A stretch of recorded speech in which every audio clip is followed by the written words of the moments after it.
Welcome to the EndurHunt podcast. I am your host, Andrew Lukosevic, and today I am joined by Justin Spruiell from Backcountry Hunters and Anglers Armed Forces Initiative.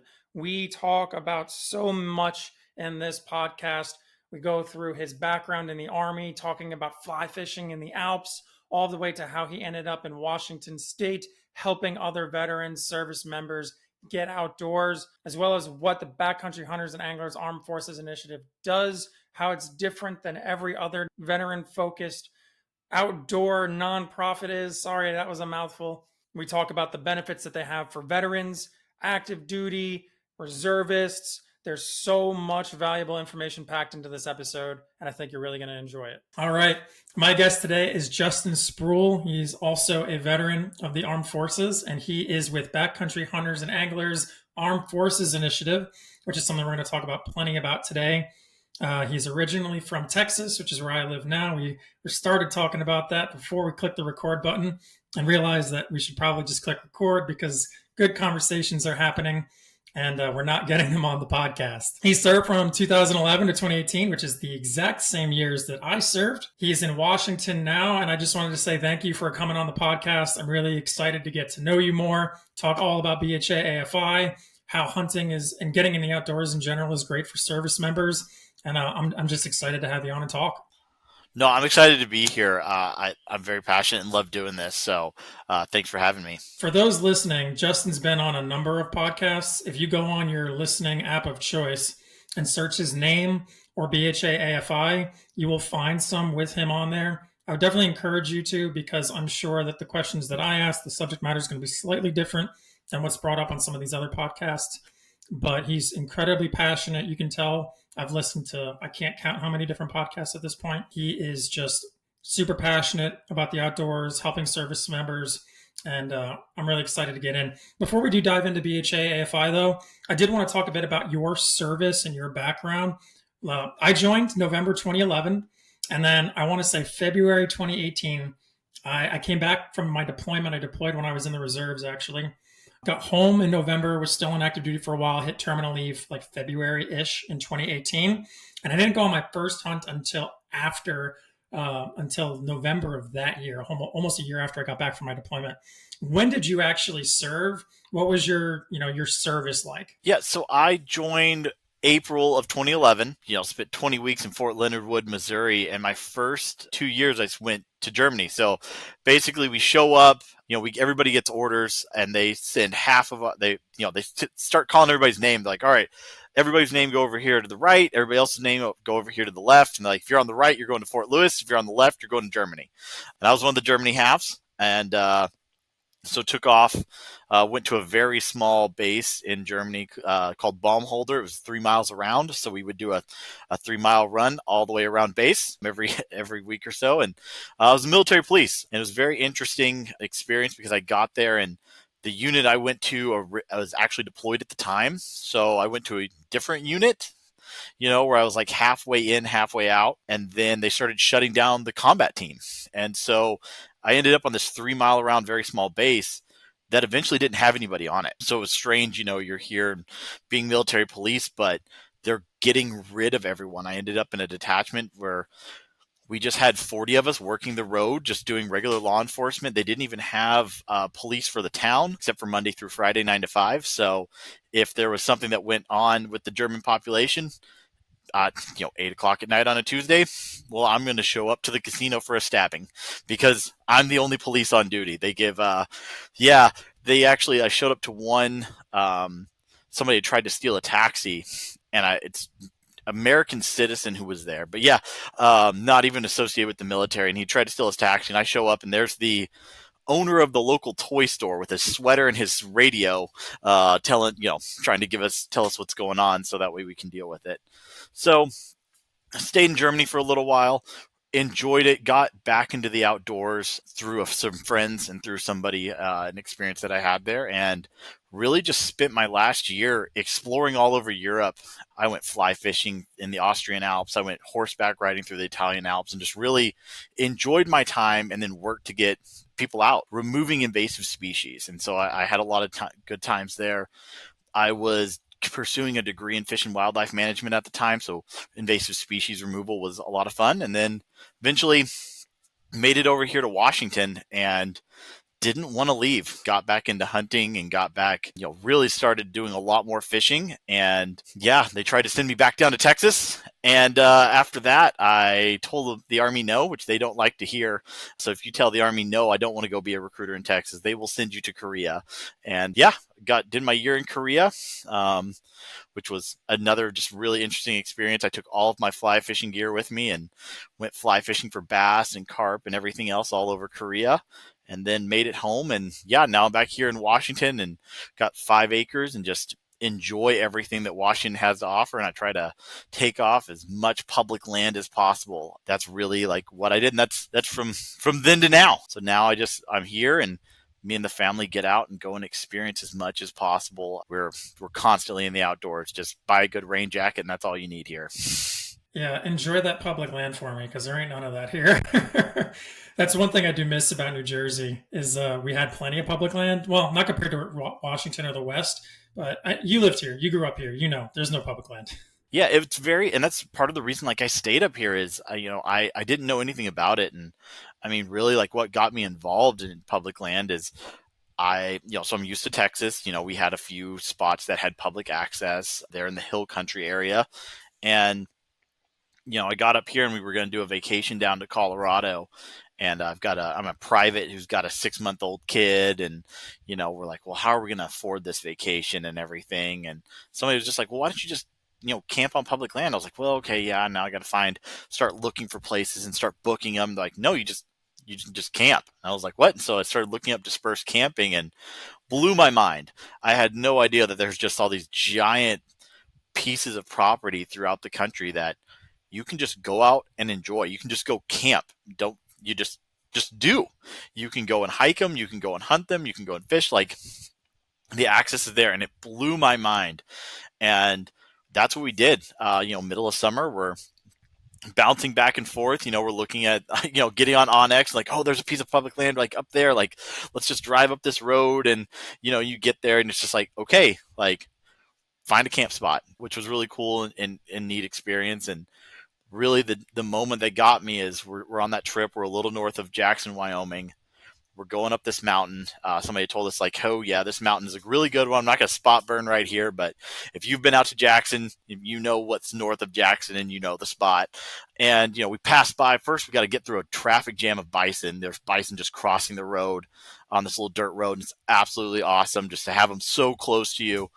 And then, yeah, we're heading up, and these 4 frat guys in a Jeep come down. They're like, hey, are you going camping? We're like, yeah, like, go 2 more spots up, take a right, take our spot. It's beautiful. And we pull up, park in there. We find a nice open spot. We set the tent up and get the chairs out. And just about that time, the sun's going down over the Tetons, and we just have this amazing view. We're just above any trees, and holding my son in my arms, just getting to watch the sun go down over the Tetons. I was like, this is it for me. Like, this is what I care about. This is what I want to make sure that my son and his kids eventually like all grow up and have this. And that's what really got me into public lands and conservation of it, and making sure that everybody understands, because yeah, I grew up 23 years living in Texas. I never knew that this existed.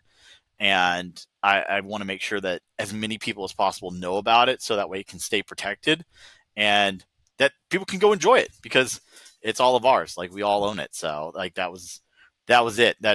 Nope. Texas is, that's why I couldn't go back.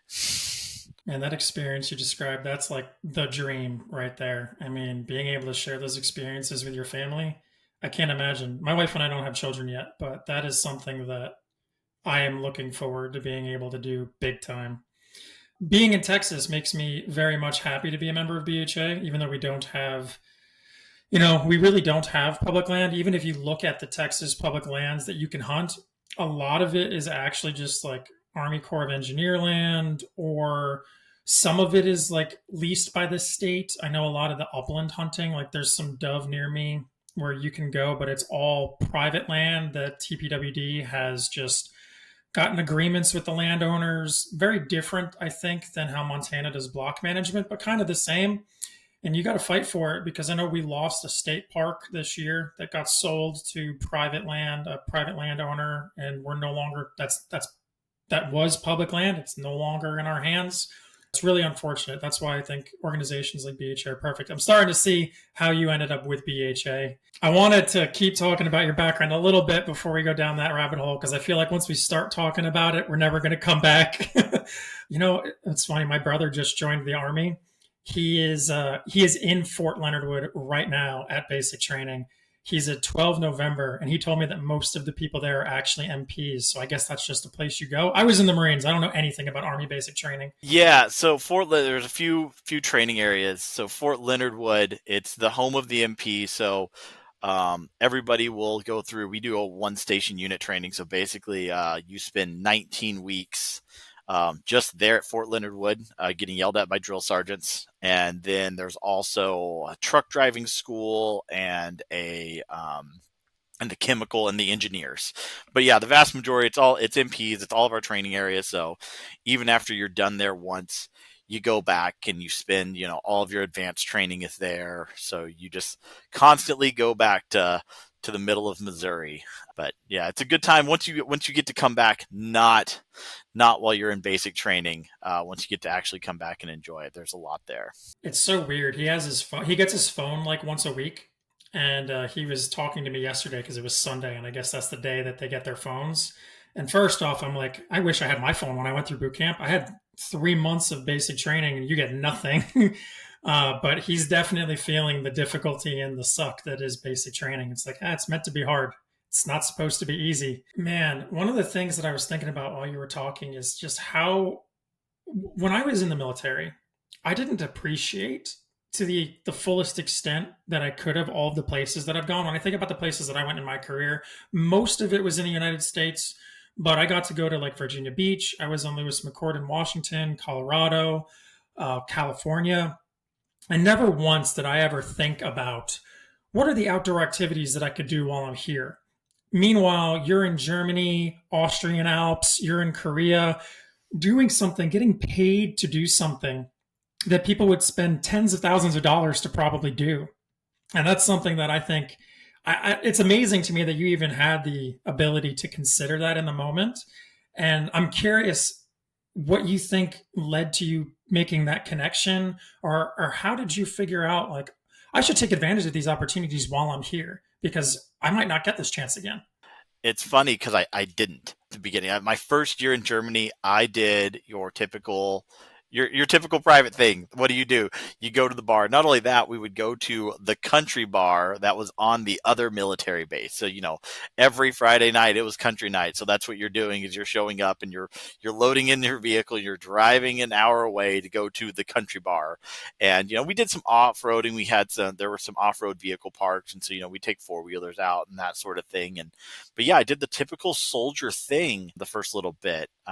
And I tried to take some opportunities. We had some different trips and that sort of thing, but I really didn't get involved. And so a lot of it was getting married, settled down. But the biggest part that got me, and so my wife introduced me to travel. She had me go get my passport. We started trying to find some opportunities. But really what got me into the outdoor space is while I was on shift, I responded to a suicidal ideation. So somebody had tried to unalive themselves and was off post quite a distance away. I did most of our patrols off post. And so I head out there and it's actually somebody I know and somebody who worked at the outdoor recreation center. And so I show up, talk them down, get them the help that they need. They're having an episode. Take him over to our the mental hospital that we had, and of course he works on base, so I see him and I'm going in and checking on him, and he decides to get back into fly fishing and starts fly tying and decides to offer a fly tying class. So I say, okay, well I'm from Texas. Fly fishing at that time was just not a thing in Texas, and so I'd never experienced it. And so I decided, well, you're gonna open yourself up. You're gonna offer this trip or this just fly tying class, like learn how to come tie flies. So I'm gonna come support you in your recovery. That's what you're doing to help yourself. I'm gonna come up and just do it, and started tying flies. And then I took a casting lesson with him, and then I took in Germany, you had to take a test to do your hunt or fishing license. So I studied and I took the test and I went and got my German fishing license and then started doing some fishing around. And, that's really what got me involved is just like, wow, like there's so much here. We would actually, so we would go and we would remove rainbow trout from the streams because rainbow trout were getting washed in from all these put and take ponds and they would eat all the brown trout. And the clubs there in Germany are the ones who are in charge. So you have an individual club that might have two miles of river. They're in charge of all the biology. The state's not in charge of the biology there. And so these clubs were like, well, we need the rainbow trout gone. And all we do is fish for catfish. And I'm like, okay, well, let's come in and let's just fly fish for trout and kill every rainbow we see. Perfect. And then the next thing was, well, hey, do you like crawfish? And being from Texas, I'm like, absolutely, I love crawfish. They're like, well, there's another river system that needs crawfish gone. So we would, because that base was being shut down, people were just leaving their stuff as they would PCS and leave. So we would go take their fans from their barracks rooms. They would just throw them out by the dumpster, and we'd drive around on patrol. I'd take the cages off of those fans, and I would turn them into crawfish traps. And so I was showing all of my patrols how to make crawfish traps using fans. And then we would just get badger guts or whatever we could from the local hunters and clean out people's freezers and find the, go to the barracks freezer and just find the, rotten fish sticks, shove them in a sock. And then while we were on patrol, we would go and throw them in the river. So I'm in my patrol car going out, setting crawfish traps. You get off shift, you take your regular vehicle, and then we would go pull crawfish out and have a crawfish boil. And so it was a really incredible experience. I just kind of fell into my lap and slowly started exploring these different things and getting involved and realizing that there's a lot more to being at these locations if you're willing to get out of that bubble and explore. And I went all over Europe because when else are you going to have that opportunity, to go drive to the Alps and go fly fishing up there? Like, it's an experience that's not going to come around, but once in a lifetime, especially a small town Texas kid like me, like that's never going to happen again. And so, yeah, I used all that time. And then when I got to Washington, I kind of started doing the same thing. Like, well, all right, if I'm going to PCS somewhere else, maybe I'll go back to Texas. If I'm going to fly fish, I'm going to do Montana, and I'm going to make sure I hit Wyoming. I'm going to make sure I hit Colorado. And then as I traveled around, being an MP mostly in investigations, I had a chance to go to a lot of different schools. I had a chance to go to a lot of different locations and doing protection missions. And so I always packed a fly rod with me. Every training I went to, I brought my fly rod with me. So, I caught catfish in a river next to the dolphins in Georgia, which was a really weird experience. While I'm bringing up catfish, there's dolphins swimming by. And so, there's all these places that I just used my opportunities in the military. Like they're going to send me around. I'm going to go use what I can. So, and that's just one of the things that is there. And I wanted, when I got out, I wanted more people to experience it. I tried to bring people with me while I was active duty. And so, you see people that have the opportunities. We get people here.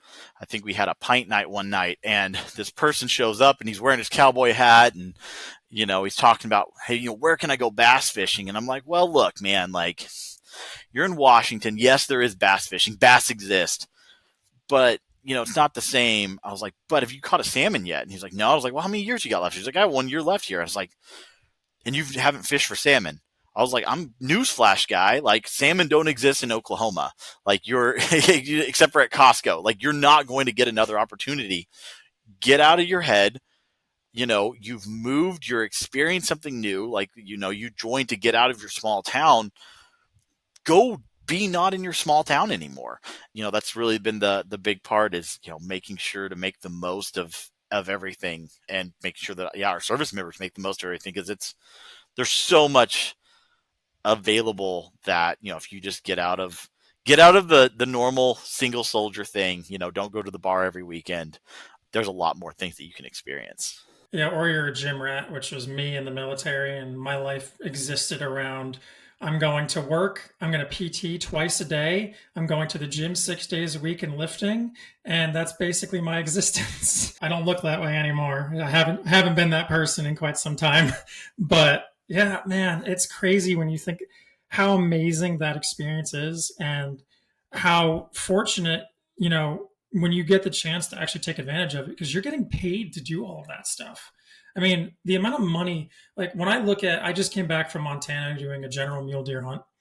When I look at just the cost of gas and travel, not to mention, the costs of the tags and everything, which no matter what, you're going to have that. But the benefit of being active duty in another state is you usually, I think, for the most part, get discounted or resident costs. But you're getting paid at the same time where other people are going to spend money to go travel and do that trip. That's just an amazing thing that I wish I thought of when I was in the service still. I wish I thought of it, honestly. Yeah, no, I mean, absolutely. Because, yeah, especially if you're on training or something like that, and you're renting, the military's paying for your rental car. The military's paying for your gas. The military's paying for your plane ticket. Most of the time, the airlines will let you have all of the bags. So, I mean, think about shipping meat back. How much does it cost to, because I go up to Alaska every 2 years, and now that I've been out, I go up to Alaska every 2 years and I go fishing, and I usually bring back about 100 pounds of fish that, now I'm paying out of pocket to bring those back on the airplane versus, if you're still active duty, you're either getting 5 bags for free or you're getting all your bags for free. And just, you could bring back a caribou. You could go up there and bring back a caribou. Yeah, there's, I mean, I'd pack all my fly tying stuff whenever I would travel too. And so, I mean, I've got this just giant duffel bag of fly tying and fly fishing equipment because I'd tie in the hotel while I was waiting, and I'd find out what's working locally and just start tying them up. That way, my box would be full by the time the weekend rolled around. And yeah, it's absolutely incredible how all those little costs that are associated that it's just kind of taken care of for you if you're in that mindset. It's definitely a mindset thing. It's so easy to be a part of the machine when you're in the military, and thinking outside of the box to do that kind of thing, I feel like is a rare breed. But conversations like this hopefully will help other people realize the opportunities that they have so that they can take advantage of it, because that's definitely something that needs to get out there. So one thing I wanted to ask, so were you stationed on Joint Base Lewis McChord? So I was only there for 2 months. It was November and December of 2016. But I feel like we might have overlapped. Were you there at the same time as me? I don't know. Definite overlap. So, and you came at probably the worst time that most people think about it. So I came from, of course, I came from Germany first before Lewis McChord. And when I came from Germany, small base, it was actually chosen by the Germans because 80% of the year it's got cloud coverage. And so coming from Texas to that, and when I'm coming to Fort Lewis, they're like, hey, look, you already get outdoors here. You're going to love Fort Lewis. Just go buy you a nice rain jacket. And I arrive in November of 2013 to go work counter narcotics is what they brought me in to go do. And yeah, it's raining, it's cold, it's dark all the time. It's very different, but I was here from 2013 until 2017. And so then I did a year in Korea, and then I live right outside the base again. But I just love it here because, yeah, when you see the summers, oh, it's absolutely gorgeous. Something around 43% of the state is public land. So there's just so much to do if you get a rain jacket, if you don't stay in the barracks and complain to all your friends about how it rains here all the time. You just kind of got to get – I love the rain now. Again, I mean, 120 degrees in Texas versus, 30 degrees and raining, sure, like I'll take it. I get 1 week into snow a year, it's right about what it gets, and I get 1 week of 100-degree heat. Other than that, like it's, those are the two like extremes, but everything else is just pretty normal. I wear a hoodie, the majority of the year, I feel like. Sounds pretty perfect, honestly. It's nice. I know that, and I don't want to talk about. I am not educated enough about everything going on with Washington's like Fish and Game Commission, but I know that there's been a lot of drama over the last couple of years with certain things there. That scares me because I have buddies that want to move to Washington, and I'm like, I don't know. I don't know enough. I'd have to educate myself on it a little bit more. It's been really hard. So basically, yeah, the last couple of years, and I've spoken at a few commission meetings, it's been really interesting. So, there's been a strong history of hunting and fishing in the state. And it's another one kind of similar to Colorado, where you've got the majority of our population live in two cities that are very close to each other. And then the rest of the state is pretty rural. And that's, you have now the majority of the population making, when something gets voted in, they're the ones making the decision. Same thing's happening in Colorado. You have that Front Range is got the same population as the rest of Colorado, plus Idaho, Montana, and I think Wyoming all to combined. So, it's interesting. And so, yeah, what we had, there's been a slow decline. They voted out using hounds for predator management. There's been slow little debates. There was some gun management that went through, so we've lost some gun rights and everything like that as far as associated with their assault weapons. The biggest concern, for me at that time was, well, I mean, hey, this is going to go through, but how's it going to be defined? Because their first definition included shotguns. So semi-auto shotguns were going to be a assault weapon. And I was like, that's all got into waterfowl at that time. I was like, that's my favorite waterfowl gun. Like, what are we going to start losing? So that happened. And then you've got the way our commission's set up. You have our commissioners are appointed by the governor. We have a very Democratic governor, actually ran for, the Democratic presidential nomination a couple of years ago. And the governor's the one who assigns our commission members. And the commission members decide the seasons, they decide the length, they decide bag limits. And really what happened, like really kicked us on this like downhill slide, is there was a comment period on spring bear hunting. And normally spring bear hunting, it's a check the box. The staff comes in and says, hey, here's how many bears we want to do. It's a draw. It's very limited, and it's only in areas that are overpopulated with the bears and that have damage. And so I think that year they were going to take one unit was going to go from 10 tags down to 6 tags. Great. We're going to remove 4 tags from the spring season. I even commented on it. I got on and I commented and I made my comments. I said, hey, I support this as being supported by management. Like, let's reduce that. And nobody thought it was going to happen, but they, instead of just the check the box vote of, yep, let's accept what staff said, hey, I would like to vote against having a season at all. And just, no, we're not involved. We don't know. We're like, whoa, wait, what do you mean can you do that? And it went to a tie vote at that point. So they had to re-vote. And eventually we lost our spring bear season. So now we don't have a spring bear season. They're in the middle of talks of removing different parts. There's one who wants to remove beaver trapping. They're very vocal about what they're trying to do. We have commission members that are on the. There's one who was an anti-hunting lawyer who's on there. You've got another who is high up in an anti-hunting organization. And so you've got this very, preservationist mindset is being put on the commission to make all of these decisions for our game management. And they took over and jumped into different committees. So our big game committees is run by individuals who are anti-hunting, which is a really hard pill to swallow. And it's gotten everybody involved here, which has been great to finally have hunters and anglers like getting involved, because we were silent. We were just, what, staff is going to do what's best for us. And it's not the staff are absolutely doing what's best for us, but their recommendations aren't being taken. And that's been really hard to see these recommendations that hunter support of, yes, your staff says you can have this many tags, and they're just not accepting it. So it's been hard. They're looking at taking our elk. Our elk season has always been a over the counter. They're looking at moving it to a draw for everyone. Not really necessary. We have the populations to be able to support it for the most part, and they're finding ways to reduce it. As we lose little parts, we lost the harlequin duck, and the staff is coming through saying, hey, we can sustain a harlequin duck hunt. We just need a way to manage it. And the commission's not wanting to hear it. Like, so can the staff asked, can we be the ones who are in charge of that? And the commission said, nope, we'll take care of it. So it got pushed off to another year. So now we're on year 3 with no harlequin duck back. And there's only 2 places in the country that you can shoot them. That's here in Alaska. And right now you can't shoot them here. So, we've seen this death by 1,000 cuts here in Washington. Our trapping situation, they went from, we can only use live traps. Which made things a lot harder. I'm just getting into trapping this year. I do a workshop in 2 weeks to learn how to do everything. So we have a trapper's education and all of that.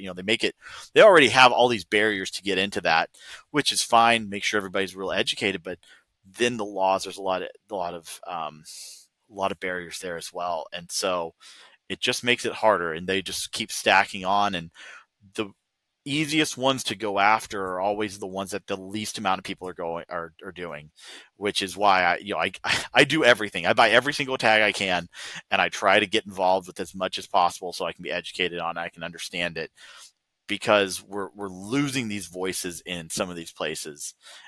Here, Colorado's right around the corner. California's had some petitions brought before them. They're all just right there, and as you start getting a population that's not involved with their food source and not involved with these opportunities and don't understand them and don't have family members, it's easier to lose them. And we're seeing it here. So it's been hard to see this, just absolutely just amazing location, and it's slowly dwindling down your opportunities. It makes it seem almost like there's no way out.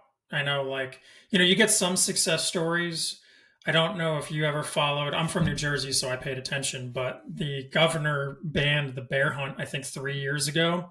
And that was one of the things that he campaigned on, that I'm going to end the bear hunt. Well, in 1 year, it went from bears in 13 counties, which is about half the state, to bears in every single county in the state of New Jersey, including where Newark and the cities are. And the human bear conflict, I think it went up 300% over 2 years, to the point where the governor was like, I have no choice. We need to have a bear hunt, or we're going to have to use the state to kill bears, which is what California's did in terms of mountain lion management.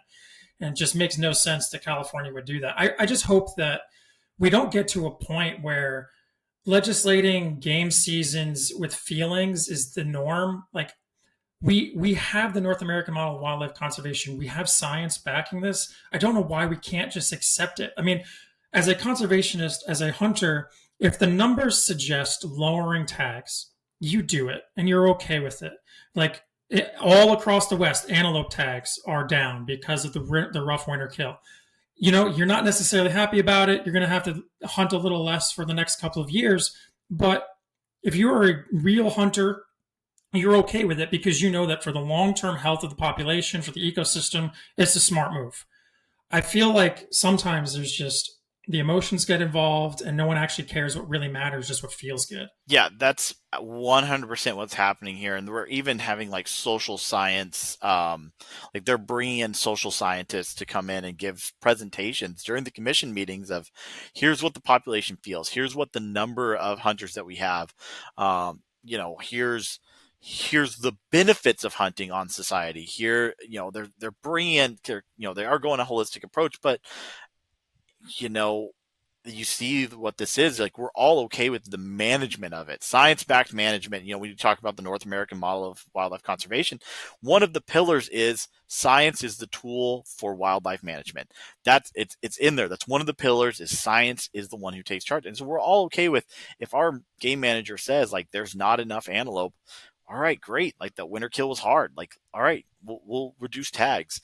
But what we're seeing is, they a lot of it, you have that ballot box biology that's happening, and that's what happened with our hound hunting. So they removed hound hunting. They just made it hound hunting illegal for bears and mountain lions. And so when they did that, you saw a rise in the mountain lion populations, especially in the Blue Mountains, which is northeastern Washington.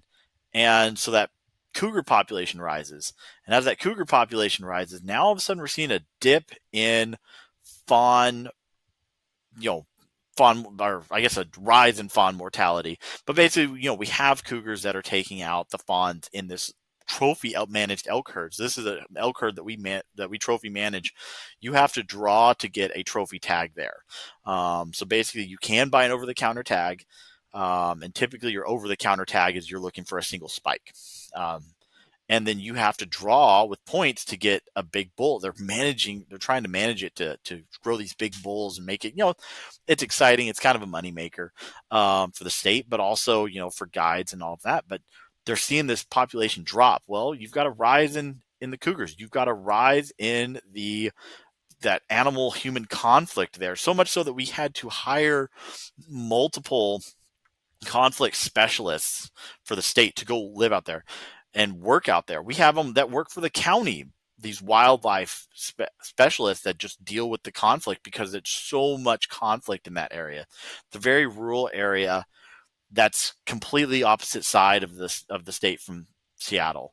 So Seattle's making the decisions for them, and now we're seeing, okay, well, all right, the cougar population is going up, the elk population is going down. Yeah, we can reduce tags, but is that going to you know, stop what's happening here? There was one of the commissioners had talked about, well, it'll all balance itself out because, they'll eat too many. And then once they've eaten too many elk, then, they'll have to find something, a different food source, and it'll all balance. I was like, well, yeah, that kind of makes sense. But at the same time, you're going to allow this to the detriment of this population. Like, that's not what we're here to do. You can use hunters as a tool for the biologists. And that's really what we are, is that's what those tag numbers, that's what these allocations are, is a tool to manage populations. And we've seen it happen in other states. Yeah, New Jersey's a great example. It's happened in Canada where they took away a bear hunt and had to go get it back because there was too many bears. There was too many conflicts happening. And it's just a hard one. It's a hard thing to deal with, and going and sitting on these commission meetings. And it's one of the things, if you're in a state that's, you think you're safe, you should just go sit and listen in on a commission meeting. All of the states have some sort of commission, some sort of committee that you can go listen to. And I recommend you go listen, because you think it's not going to happen where you are, but I can guarantee there's petitions, there's people, and the anti-hunting organizations that are out there are understanding where they can have influence, and they're finding their ways to influence, and whether it's through petitions, through courts, through appointments. Getting involved is huge right now. Like, we're a warning for everyone else, basically. Mm-hmm. Yeah, I mean, you got to get involved. It's been an eye opener even here in Texas, because I pay attention to the gun laws, and I pay attention to the petitions for the commission and changes to hunting and fishing rights. And it is amazing. The downside is, when you think about the anti-hunting crowd, and I don't want to keep going down this rabbit hole. That's not what we were trying to have this conversation on, but it just, the thing that happens is, when you look at the demographic, the anti-hunting crowd, generally speaking, and I am making assumptions here, but they are probably a little bit better with technology than your average hunter. And they're more willing to get on social media, get in and go on these Zoom calls and leverage the technology to make their voices heard. And that's something that we need to get better at. And there are many organizations like BHA that are doing a good job at this. We really do need to rally together, though, as a community. And something you mentioned earlier that we didn't really hit on, but I think is worth mentioning, you're getting into trapping now, you're buying all of those tags.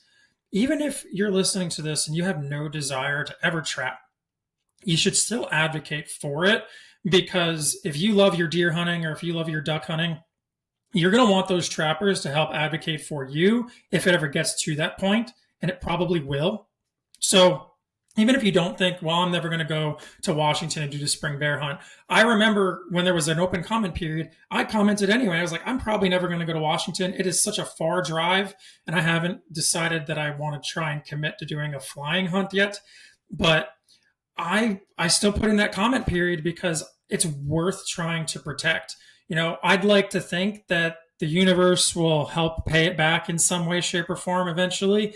And that when I need help, there will be someone from another state that wants to help out too. We really need to do that, I think, as a community. Yeah, and you look at some of those, some of the organizations, like we pulled the data of like where some of these comments are coming from, and a lot of the comments were coming from out of state. And now we're, due to some other organizations, like it's getting better where we're seeing more pro hunting from out of state, but a lot of anti-hunting comments were coming from out of state, and they were utilizing that technology. And a lot of, what's been brought up is, it's kind of just been the status quo of the game management system works for our hunters. That's what, a lot of times that's what they're charged with. Not every state has a right to hunt and fish in their constitution. And so if you don't have that, if it's not constitutionally guaranteed for you, it's potentially in danger. And every one of those they're going to look for wherever the least amount of people, or whatever the most heinous type of hunting is, and they're just going to slowly chip away, and you're just going to watch it slowly go away. And it's, again, we're seeing it. I'd like to say that, oh, this is all far fetched, but it's there. And so get involved, go look and see what's happening, and see what's happening in other states, and find out what's happening in yours, and find some of those organizations and find some of those other sports that are, and other pursuits that are different. Yeah, you may not be a hound hunter, but find out about those hound hunters, because if they're the ones who are controlling the mountain lion population, your trappers are controlling your a lot of times they're controlling your coyote populations. They're controlling your raccoons. If you care about the eastern wild turkey, which population is in decline right now, you should be caring about people trapping raccoons in the east.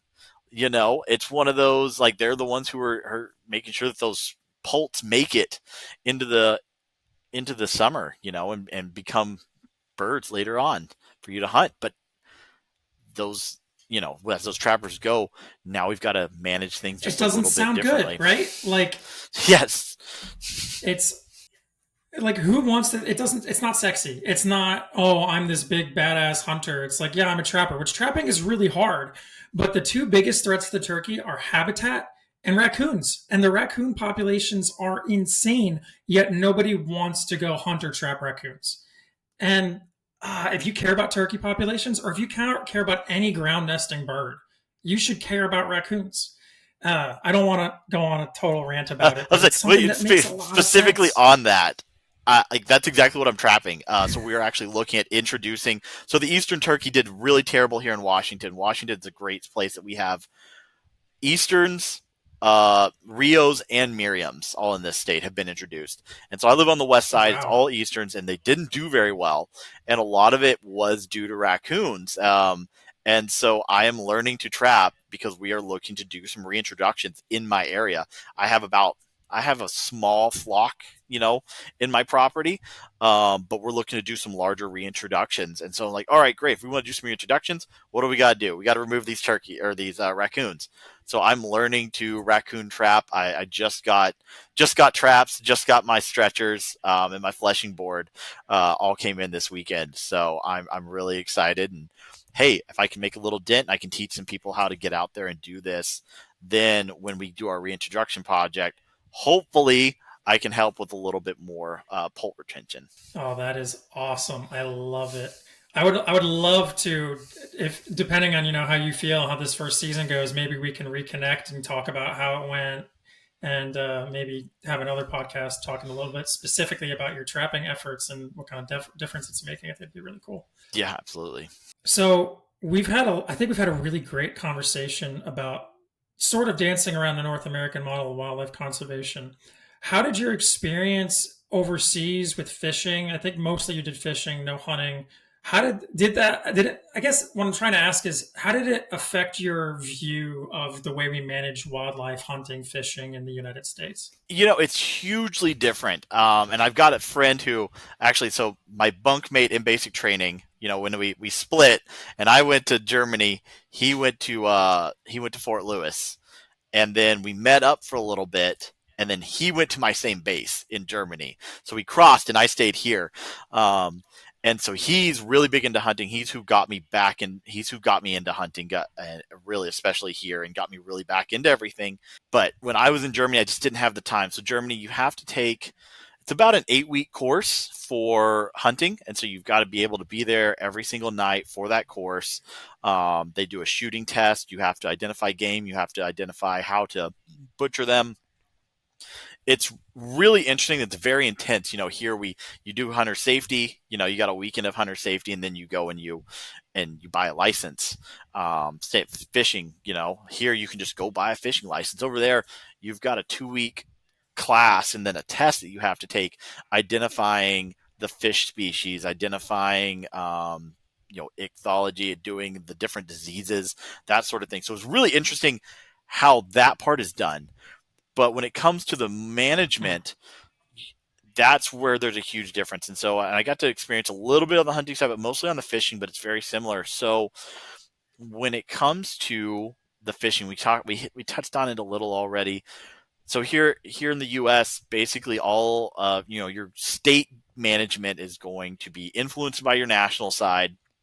U.S. Fish and Wildlife is going to come through and say, hey, here's what's endangered. Here's all of this. Here's what you can and can't do. And the state kind of has the run of it from there, setting game limits, doing stockings, all of that stuff.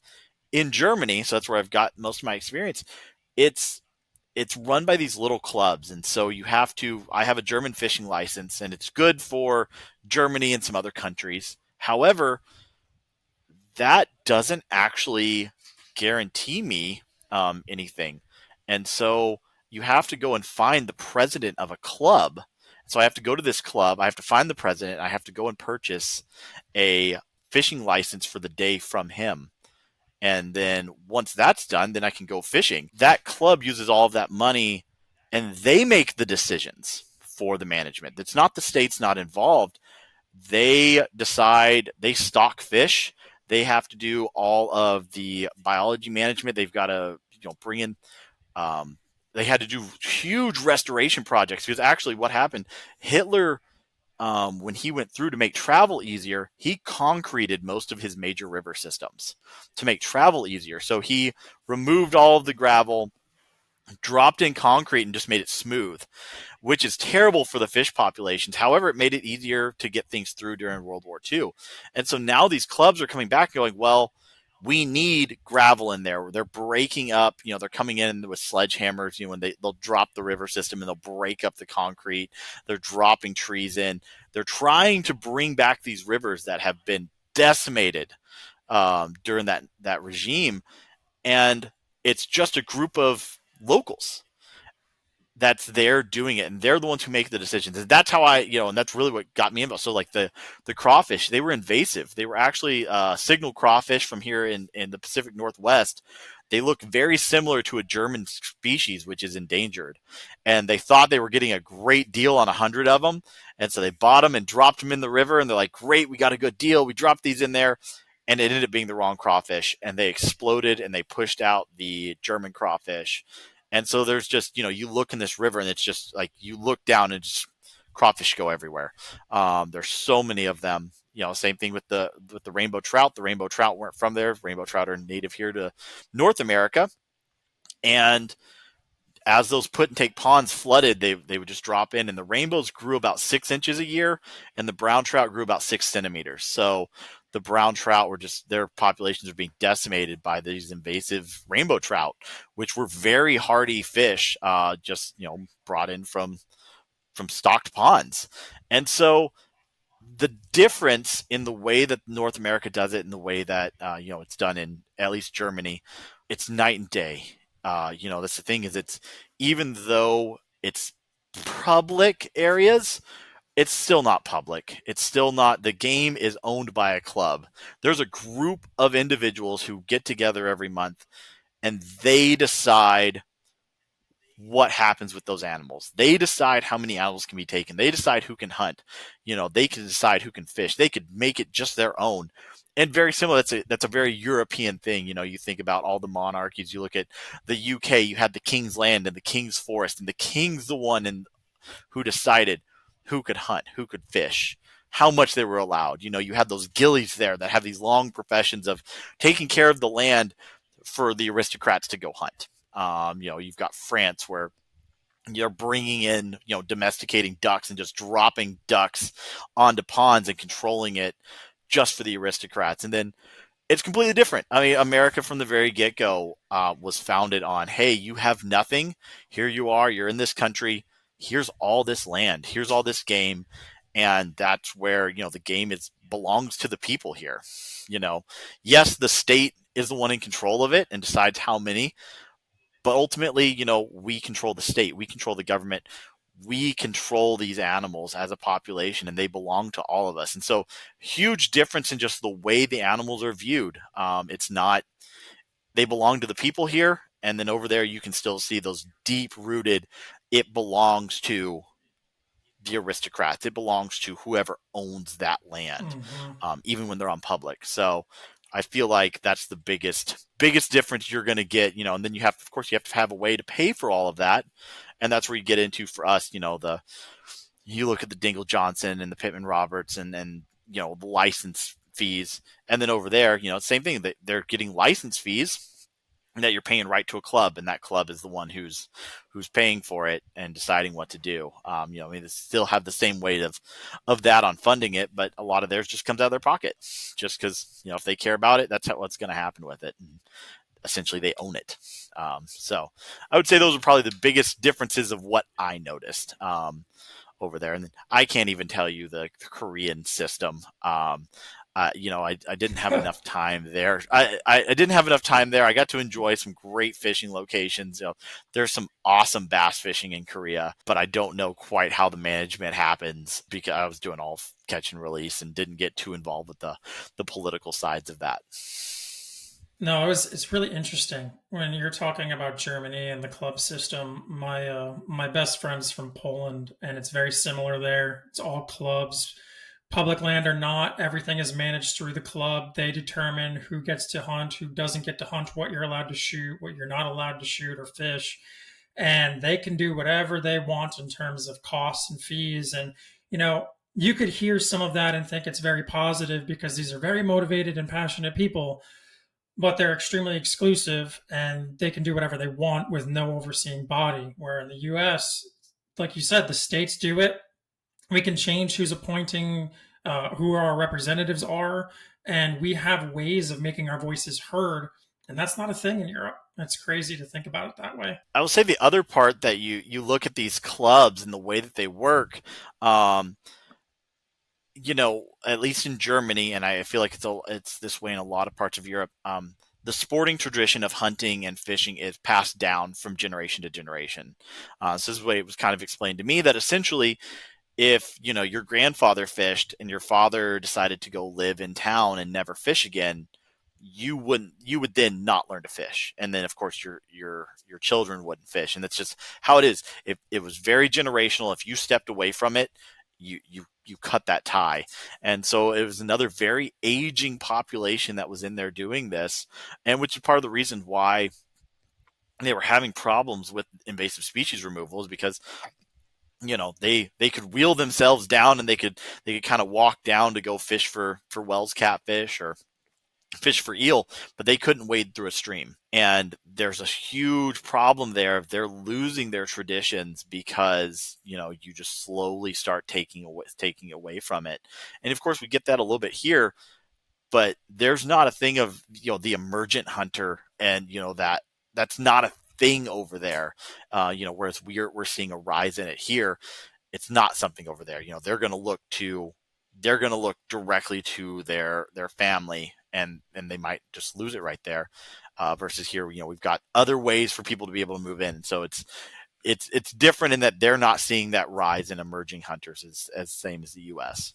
That's a great point. It's probably because the barrier to entry. When I think about like some of the stuff that I do here, and I think about the things that matter to me, like we have a high barrier to entry just because the laws change so much from state to state. But not only do you have to go through the arduous process of the 8 weeks of hunter education, but you also probably have to pay a good amount of money, find a club, hope that they'll take you, and basically just pray that it'll work out. Where here, if you're willing to do the work, you're guaranteed an opportunity. The firearm is another big one. That's another big barrier there, because problem with it Yeah. is, you have to prove, in Germany at least, you had to prove you had a need for it. So you either had to be a sport shooter, you had to have that hunting license. So you're not just going to go get introduced to it. You can't just go out and buy it. You have to already prove. So you got to be committed to, I'm going to do this 8-week class, and I'm going to test, and I'm going to do all this. And now I can prove that, yes, I am a member of a hunting club.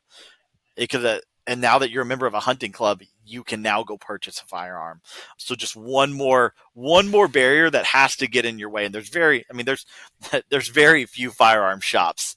I've came across one Beretta firearm shop my entire time there. So I was there for 2 years, went all over the place, and I found one shop, and I was like, as soon as I saw it, I was like, I'm going in.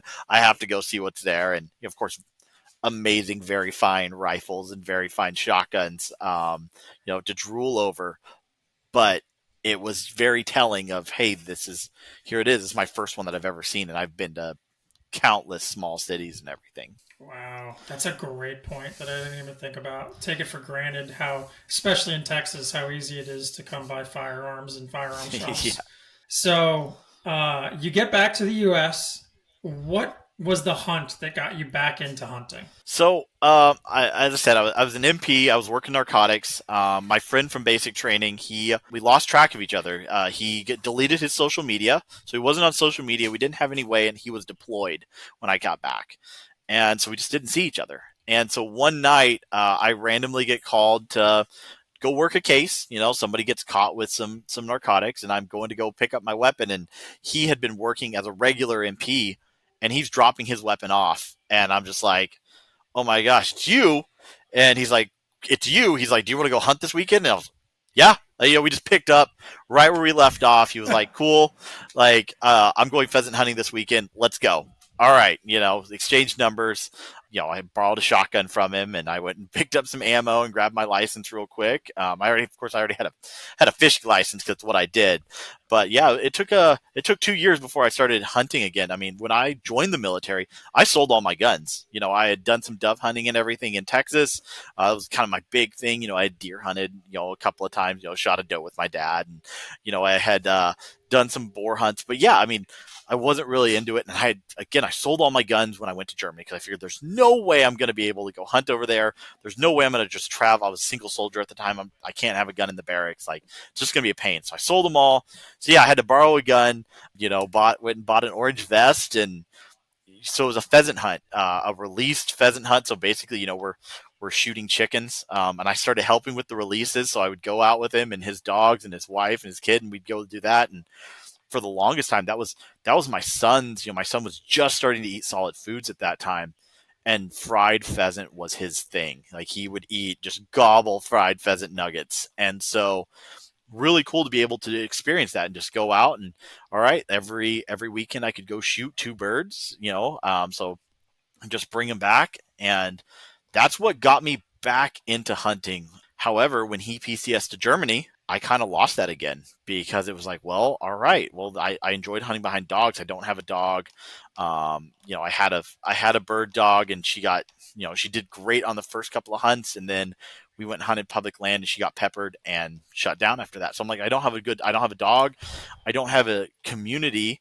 I didn't really meet anybody outside of him. I didn't break out of my shell. And so I took back to fishing. So that was what got me back into hunting here. However, I dropped it after he left, which I feel like is what so many people do. It's they lose that one person, and they rely on somebody to take them out. And so what really pushed me into my big pursuits was 2020. So I've been back into, like, really in the swing of things with hunting only since 2020. I'd gotten a rifle in 2019. I'd actually been passed down to me, so I had a rifle.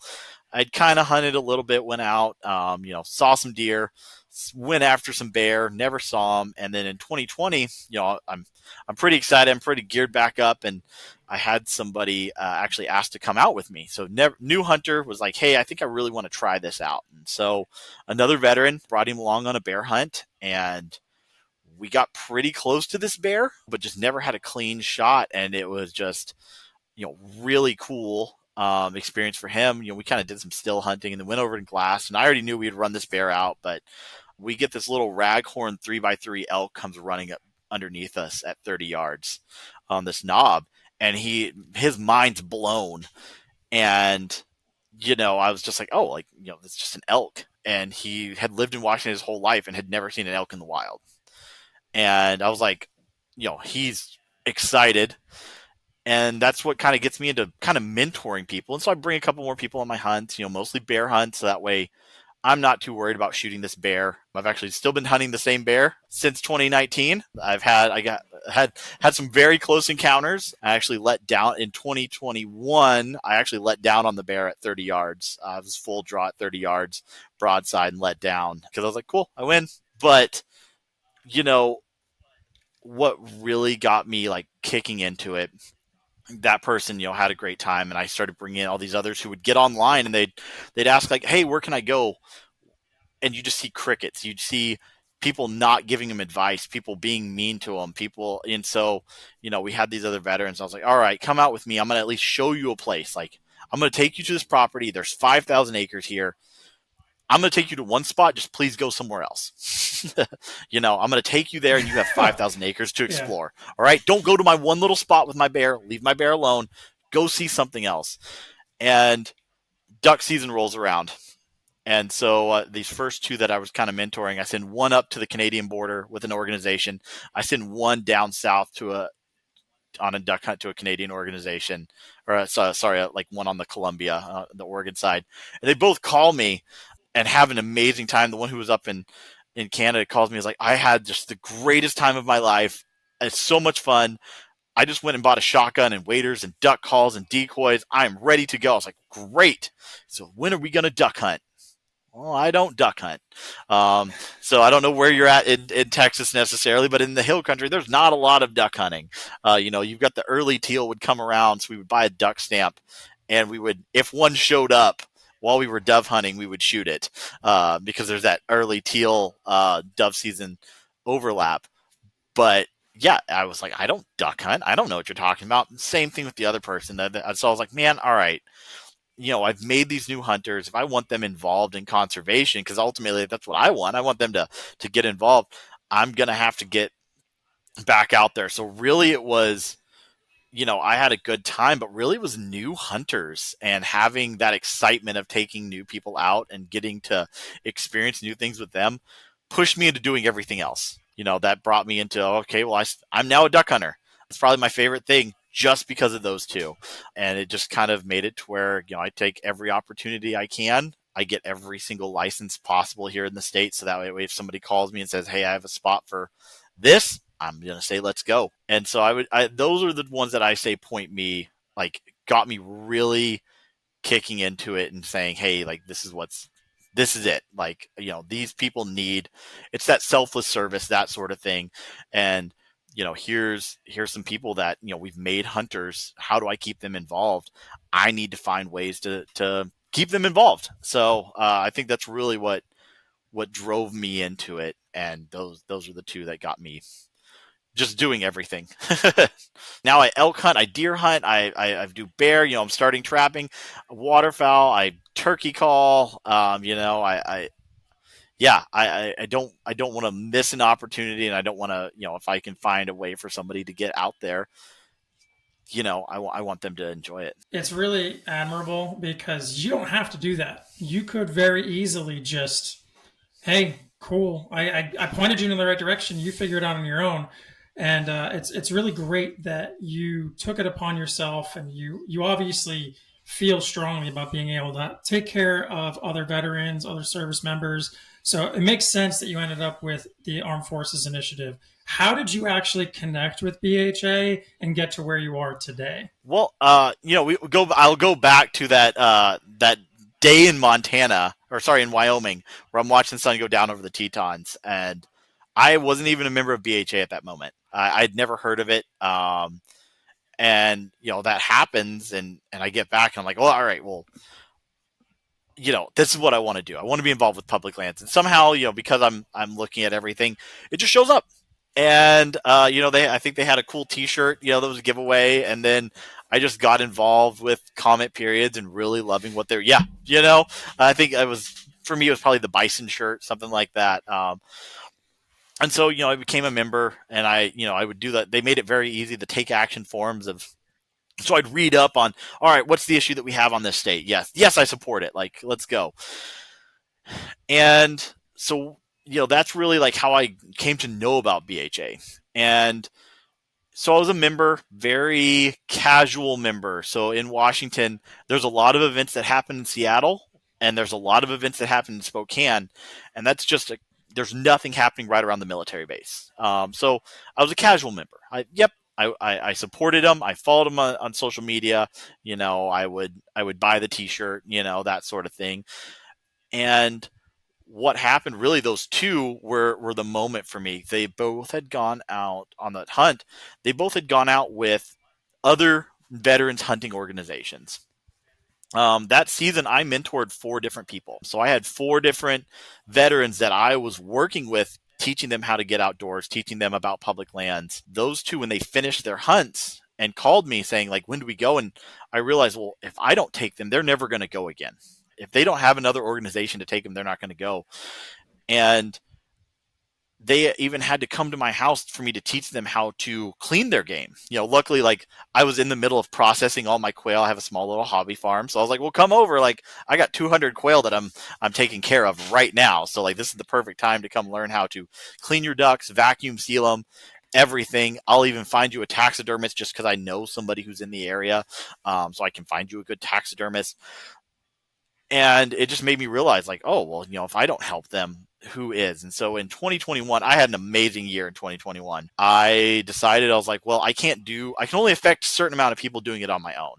And I wanted to find an organization who was going to be where I could do the most good. Here it is. I care about helping these people.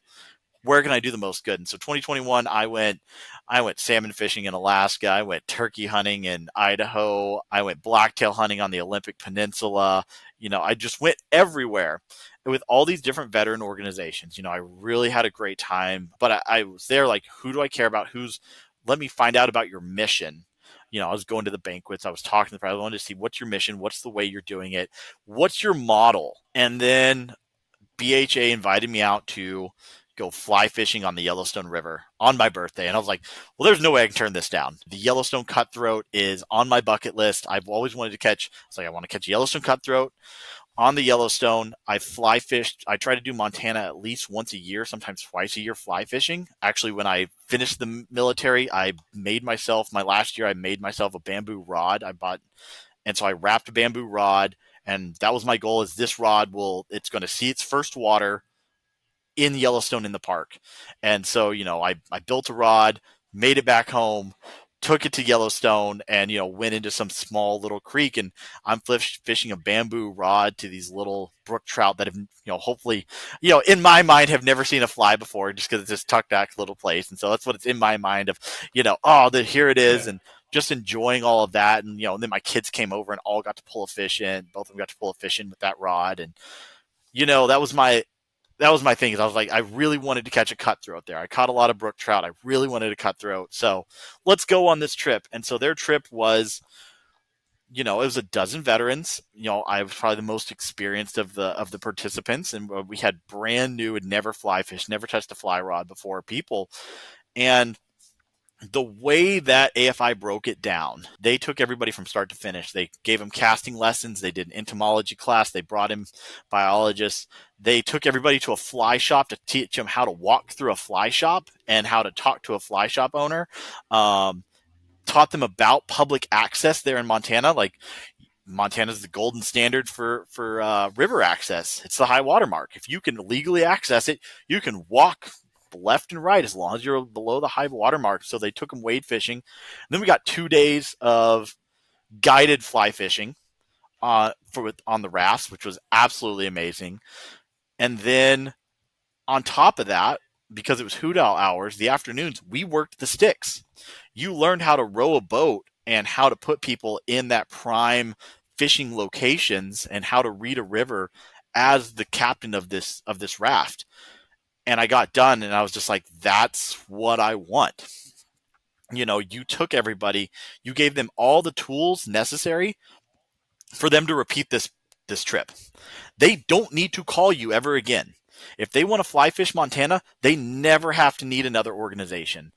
And that was the thing that I wanted, was being able to teach people to be on their own. I don't want to be mentoring somebody for 5 years and them never going hunting unless it's with me. I want them to have a location and have the tools and have the skills and have the confidence to do it and to go out again and again, And so really that's what got me. They hooked me with a fly fishing trip. I got home. I sent them a big, hey, I don't know if you know this. This is what your model is, and it's great. And you're doing these things. What can I do to help? And at the time I was working for the Department of Fish and Wildlife. And so I was very limited in what I could do. And I went for the job. They had a permanent position open up doing the Armed Forces Initiative. I went for the job, didn't get it, but I was second or third place, but it's fine because I immediately called the person who, I found out they're like, hey, we just wanted to let you know the other person accepted the offer. You're our first call. And so I was like, all right, tell me who it is. And I immediately called him and I was like, hey, congratulations. Like, so glad it's you. Tell me what you need. Here's where I'm at. Like, figure it out. And, they came up with some ways for me to be involved. Basically, I was involved in 49 states. They were like, you have to be at the national level. You can handle everybody but Washington. And yeah, that's kind of been it from there. It was been a wild ride, but that's how they got me. Was they hooked me with fly fishing the Yellowstone and just created a model that I enjoyed, and that's why I'm here. I mean, that is the scalable model, right? Because if you have to go back year after year, you're not going to be able to make the impact that's required. So, for those who are listening that aren't familiar with BHA or AFI, how would you describe BHA as a whole, and then what the Armed Forces Initiative does within BHA? It's that little like Russian nesting dolls, as you will. So, Backcountry Hunters and Anglers is a grassroots public lands organization. So, essentially, what that is, just like you have Rocky Mountain Elk Foundation, who cares about elk, and you have Trout Unlimited, who cares about cold water trout species, there wasn't an organization that cared about public lands and waters as a whole. There's all these species specific or area specific. And so that's what this is it's gatherings of individuals. Really it's focused at the state and local level, caring about access, caring about the ownership, caring about the laws and regulations regarding hunting, fishing, and access of public lands and waters. So it's the lands and waters that we all own. And so that's what BHA is. It's there to give a voice for the lands and the waters and give everybody a place to understand what's going on for these lands that we all own. Yeah, there's a lot of public land, throughout the West and just throughout the other parts of the country that, are covered under the property clause of the Constitution. So, it's there, it's all ours. The Armed Forces Initiative, so basically in 2018, BHA went through, they did a membership survey because that's what you do. You want to see who your members are. And for some reason in 2018, they decided to ask, who is a member of our military community? The BHA's really been rooted in, it was actually started by a Marine, former Marine, and some friends around a campfire in Oregon. So, there was already like these roots of the military in there. And so they did this and they found that, I think it was at that time, it was around 14% of the organization was military. Well, the national average is somewhere around 6%. So here it is, more than double is military. They're like, well, let's dig into this. And so they start digging a little bit more and they start finding out that you've got some states where there's a large portion of their state board is made up of military. You've got, not only is our military like members, they're the ones who are actively involved. They're the ones planning these conservation events, our pack outs, and that sort of thing. So like, well, here it is. Our military members are some of our strongest members that we have involved in this organization. Even on the national board controlling the entire organization, there are multiple military members. And so they did that on accident. Well, what happens if we try? And so that's what they decided to do, is say, all right, let's start the Armed Forces Initiative. They get a little bit of grant money to say, let's hire somebody and let's try to bring military members into this. And so that's what happened. The first camp, I think, was 2020. They ran a mule deer camp. They started with 18 veterans, inviting them from all over the place. And a lot of them were people that they already knew and already volunteers with BHA, but brought them out and said, hey, this is what we're trying to do. And that core group, those 18, really, and most of them are still on our board now, but they did a mule deer hunt. It was freezing. It was snowing, but they all had an amazing time and just said, hey, how do we get more involved? And so from there, they started running more camps. The next camp that the national level ran was the Yellowstone one. So I've been in since the second camp that we ran. And what the Armed Forces Initiative does is it finds a way to engage our military community in the outdoors, and with the goal of putting them towards conservation work. So that's what we're trying to do. We want to go ahead, get the military involved, get them out, get them hunting and fishing, give them a place where they can get involved, give them that new mission in the conservation work and in that policy work. And so that's all we're doing, is we're throughout the country bringing in our military members, so our veterans, giving them a place to land, giving them a community that they can connect with, and giving them a reason to do something positive, giving them a reason to be outdoors, giving them a healthy activity that they can engage in. And that's what we're doing for our veterans. For our active duty folks, we've got clubs all over. And so if you PCS from Fort Lewis and you go over to Fort Bragg, or Fort Liberty now, you make it over to Fort Liberty, and you're going to have 4 classes a year that teach you how to hunt deer, ducks, turkey, and go fly fishing, as well as camps to also give you an opportunity to get out there. But we're going to teach you how to access it. We're going to teach you how to do it. We're going to go over, we're going to bring in biologists. We're going to bring in those enforcement officers to teach you the laws. So that way you're not stuck in the barracks every day, every weekend. That way, this is how I can get out. And, it's that, we say we want to give them, I don't want to give you the experience of a lifetime. I want to give you a lifetime of experiences. I want to, as you PCS and you move around, or if you're a veteran and out, like, how can you engage in the outdoors where you live, and how can you engage with the community and, turn into a conservation? So that's it as a nutshell. BHA, looking out for our public lands and waters. AFI is looking to bring those veterans and active duty into that fold and get them, yes, we're going to take you out. We're going to teach you to hunt and fish in your area. It's kind of an R3 effort, but ultimately, what do I want you to do? I want you to be involved at your commission meetings. I want you listening. I want you writing legislation. I want you contacting your legislators. So, selfish goal of like, yeah, I'm going to teach you to hunt and fish, but I'm going to turn you into the goal is to turn you into a total conservationist versus just having a hunting trip and giving you a reason to care and giving you a way to show that you care. I mean, yeah, it's selfish, but it's a good thing too because you benefit from hunting. Like all of the people that I've tried to get into hunting, I want them to hunt. I want them to get the satisfaction, the joy. Like there's nothing better than feeding your family with meat that you procured yourself. The whole story of the meat, whether you process your own meat or not, hey, who cares? But you were part of the conservation process. And it's immensely rewarding, but you also secretly always want them to be involved because they realize how fragile what we have is, especially if you don't have a constitutional protection. So it always comes back to that. And yeah, like everyone who I've gotten involved in hunting, it's always been, I really hope one day that you're also calling and talking to your wild game commission and making sure that they're hearing your voice. Or you're even talking to other states' commissions because you want to make sure that they know that people care. That's an amazing thing. And we should all be encouraging every hunter to do that, not just the new ones. You know what I mean? Yeah, absolutely. And it's just been it's been a wild ride and seeing it and seeing the growth because there's so much passion in our military community. We have so many, all of us raised our right hand, swore an oath to the Constitution, and the property clause is in the Constitution. Every single one of us swore to protect public lands and waters, whether we actually think about it and know it or not. Like we did, we all swore to do this.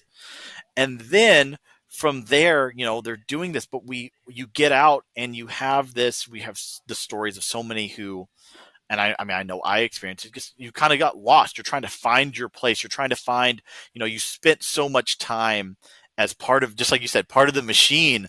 It is. You were part of the machine. You were part of something bigger than yourself. Every little thing that you did mattered for a reason. And then you get out and it's different. You feel like some of the things that you do don't matter. You feel like you don't have that same larger purpose. And that's what, has been really great is being able to give people that purpose again.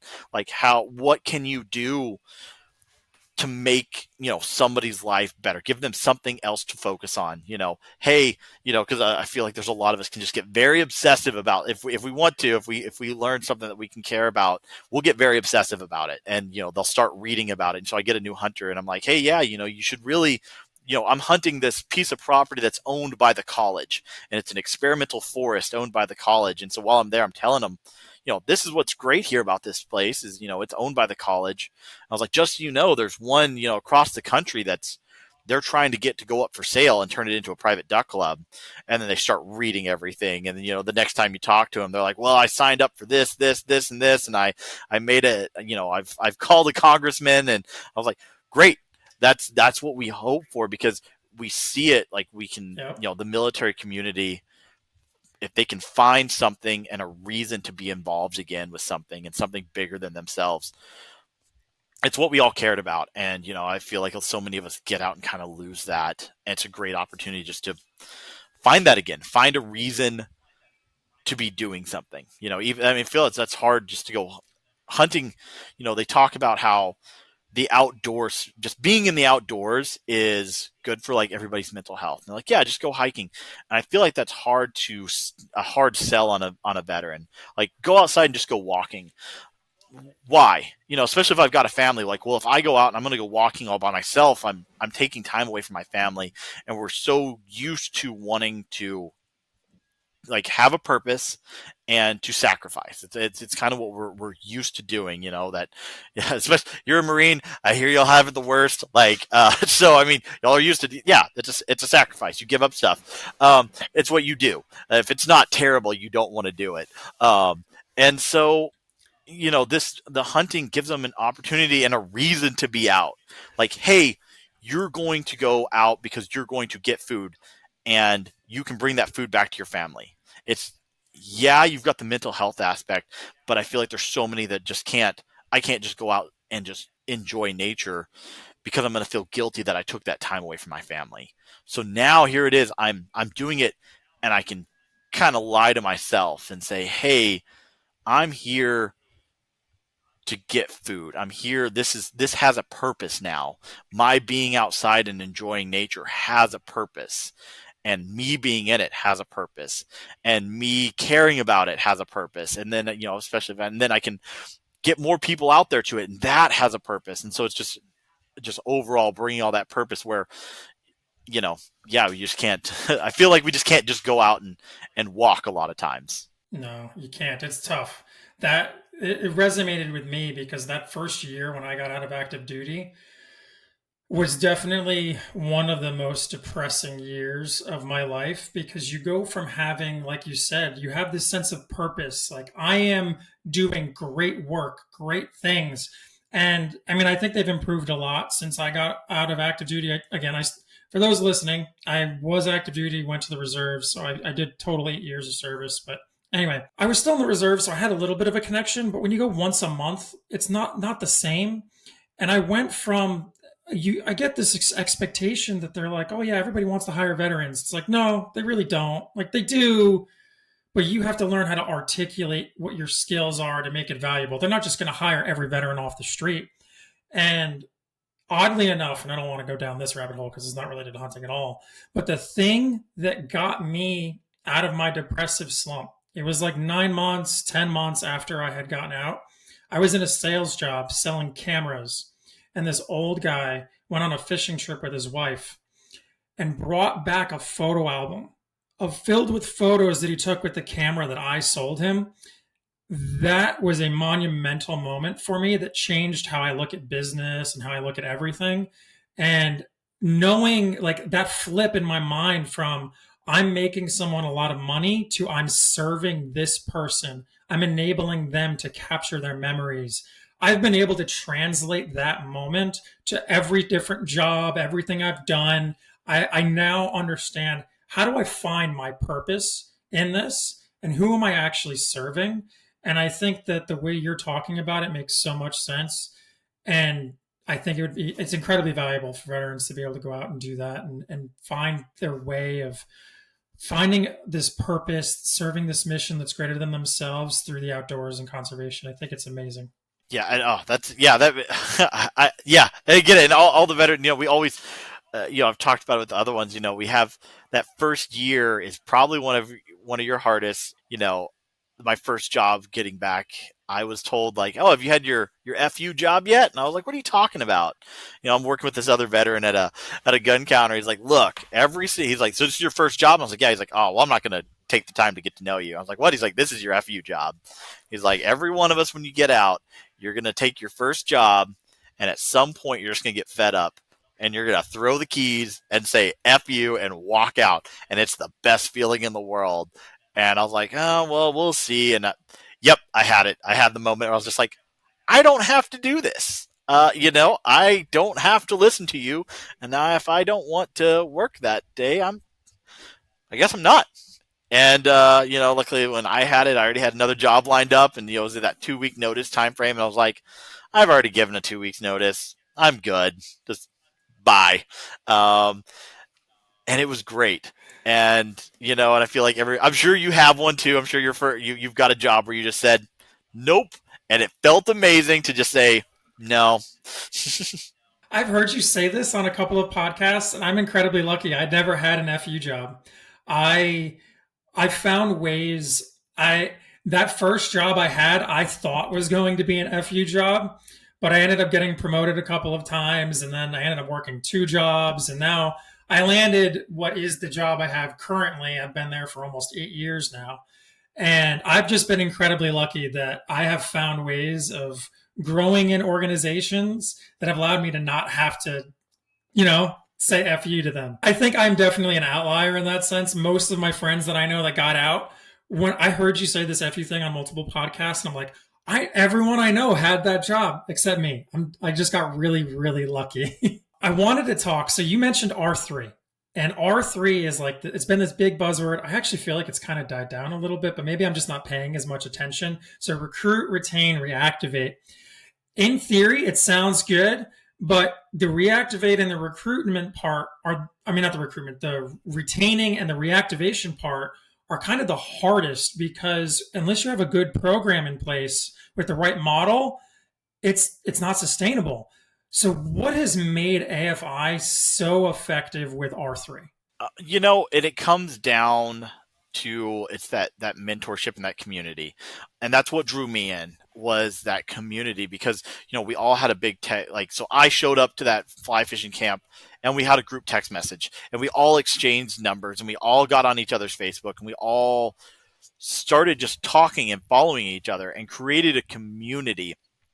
But again, I had introduce multiple people to other organizations, and they do a great job of creating a hunter. There's so many that focus on that first R, that recruit. How do you bring in the kids? How do you bring in youth? Well, there's a ton of youth hunts. How do there's a ton that take veterans out for their first hunt. There's a whole organization dedicated to taking people on their first hunt. Like it is a huge organization here in the West, and they do some really amazing work. However, after your first hunt, what's that follow up? And again, those people that they didn't even get taught how to clean their ducks. That all right, here it is. They killed ducks. How do they turn that into food and how do they make that next connection with it? They didn't learn how to call ducks. They went to private land. If you go to private land, how do you know how to do it on your own in public? How can you find that place? And that's what really struck with me. There are some other organizations, of course. All these organizations, we listen to each other, we find out what everybody else is doing, and you take a little bit of what you like and you shape your own. And so I wouldn't even say that we're necessarily unique. We're definitely unique in the military space, but we're not necessarily unique. There's some other organizations that have tried this and they did a mentorship program. So essentially, you'd come in and you'd hunt with somebody and you'd hunt with that mentor throughout the season. They'd take you out on a deer hunt, and they teach and even before that they're teaching you how to sight in. I think they were mostly doing crossbows, so they're teaching you how to shoot a crossbow. They're taking you on those hunts, they're butchering the game with you, and they're sharing the game at a wild cook-off together, and they're creating a community within those mentees. And they've got those mentees have somebody they can ask questions to. And then there was the follow-up, and that's really what I saw here. When I first came, I saw that there's these other organizations that had been with that. They took people on really amazing hunts. However, there was no follow up with them. I went on the hunts with them, and then they would be like, "Well, do you want to take somebody out, or do you want to, like, hey, we'll wait till the next really cool hunt comes out, and we'll try to get you, or come give us money." But there wasn't that follow up. There wasn't teaching. It was all on, most of it was on private land. And so, I missed out on a lot of that part. And that's where AFI got me, is because even though I didn't need the casting lessons as much, I already knew the Montana access laws. I already knew how to, go into a fly shop, but I saw these brand new individuals. They left being able to plan their own trip. Like one of them actually did plan a trip to come back like a month or two later, and I was like, they have all the tools they need, and I was like, that's what I want, and that's what we've really kind of based it around. These couple of pillars that we used to when we first kind of got going. We had these pillars of repeatability, affordability, and accessibility. That was kind of how we built everything of, can we give them all the tools that they need to do this on their own again? Can we give them the access that they need to be able to get somewhere and do this again? And how affordable can we make it? Those are the three things that, if we have all of those and we make it as affordable as possible, we make it as accessible as possible and as repeatable, theoretically that person can come back, and hopefully if they had a good time, they're going to go out and do it on their own, and maybe they're going to take two more friends out, and maybe they're going to grow. And that's how this kind of grew. Is we would bring them into a bigger camp, like maybe an out of state, and we'd say, go back to your home. We want you to run two camps, and we don't care if you take out two people or 20. Try to run two camps in your area and show people how to get outdoors where you live. Show them what you're passionate about. Introduce them to something and get them passionate and involved. And whether they get involved with BHA or they get involved with, TU or some other, if they care about, they have a great time with ducks and they only want to deal with duck stuff, great, there's duck organizations. But we got one more veteran into the outdoors. We got one more veteran caring about it and active. And so we were just like, find what's accessible in your area. And that's what's great for our active duty clubs, is because you've got people that come from, if you're from New Jersey and you come over to Fort Lewis, November, you were here November, December timeframe. Oh, that is prime duck. Like the you were in the Pacific Flyway, probably one of the better spots. And you don't know what you don't know. It's chum salmon were running during that time. You could have been salmon fishing right there. You can salmon fish from Fort Lewis. There is a salmon river. The Nisqually runs right through it with chum salmon. You had access. If you were staying on base, you had access to a river that had these gnarly chum salmon coming running up in there that you could have targeted, but you don't know. And so what can you do in the area that you're in? How can you build that community? And then it just spreads. Again, we went from that 18 people in Montana to, I don't even know the number that we're at right now, but we're in 46 states. We're on 26 active duty installations. We're running camps constantly. We ran 103 last year. This year, I think we're at about 140. We took out 20. I think we're at 2,100 into the outdoors. That's just, not even counting our how-to camps. And, because we'll do 101s, how-tos, like, we run classes on how to apply for out-of-state tags in Wyoming and how to apply for wildlife refuge lotteries. Just find ways for you to get out and get involved. And so, yeah, when you look at that R3 model, I mean, that's what's been successful for us is, we're looking at, not as much in the recruitment side, but we're focused in that retaining. How do we keep that person as they're going through, instead of them selling their guns when they get joined the military, how do we keep them hunting and keep them involved? And once they get out, how do we get them to stay out there, or we reactivate them once they do finish their time active duty? How do we get them back out involved? So, while it's an R3, we say we're more R squared, because I'm more focused in how do I keep you doing it and how do I bring you back into it after you've gotten out. So veterans are listening to this, right? And they're liking what they're hearing. The AFI events is kind of that thing where they can really get involved. What should veterans expect to happen? Like, what are the events? Like, what kind of range of activities? What should they expect in terms of, like, when they show up? Break down what a veteran should expect going into an AFI event. Well, I'm gonna say, like, the range of events. It's what's gonna be popular and big in your area, and that's what's interesting. This country has so diverse areas and diverse creatures and diverse ways of hunting. And so what you're going to experience in one place will be very different from what you're going to experience somewhere else. And so really what you're going to experience as far as a camp, this is most of our camps All of our camps are dry, so no alcohol, no other substances, and that's for a couple of reasons. One, I mean, we have active duty, we have people who are might be coming from out of state, even if it's legal in your state. Hey, that's not something we want around. We want you to be present with what we're doing and being able to connect. And the other one is, you have that alcohol. We want you to wake up in the morning. Like, you're here for an experience. And so the idea is you need to be here and present, and you need to get that experience. This is not a party.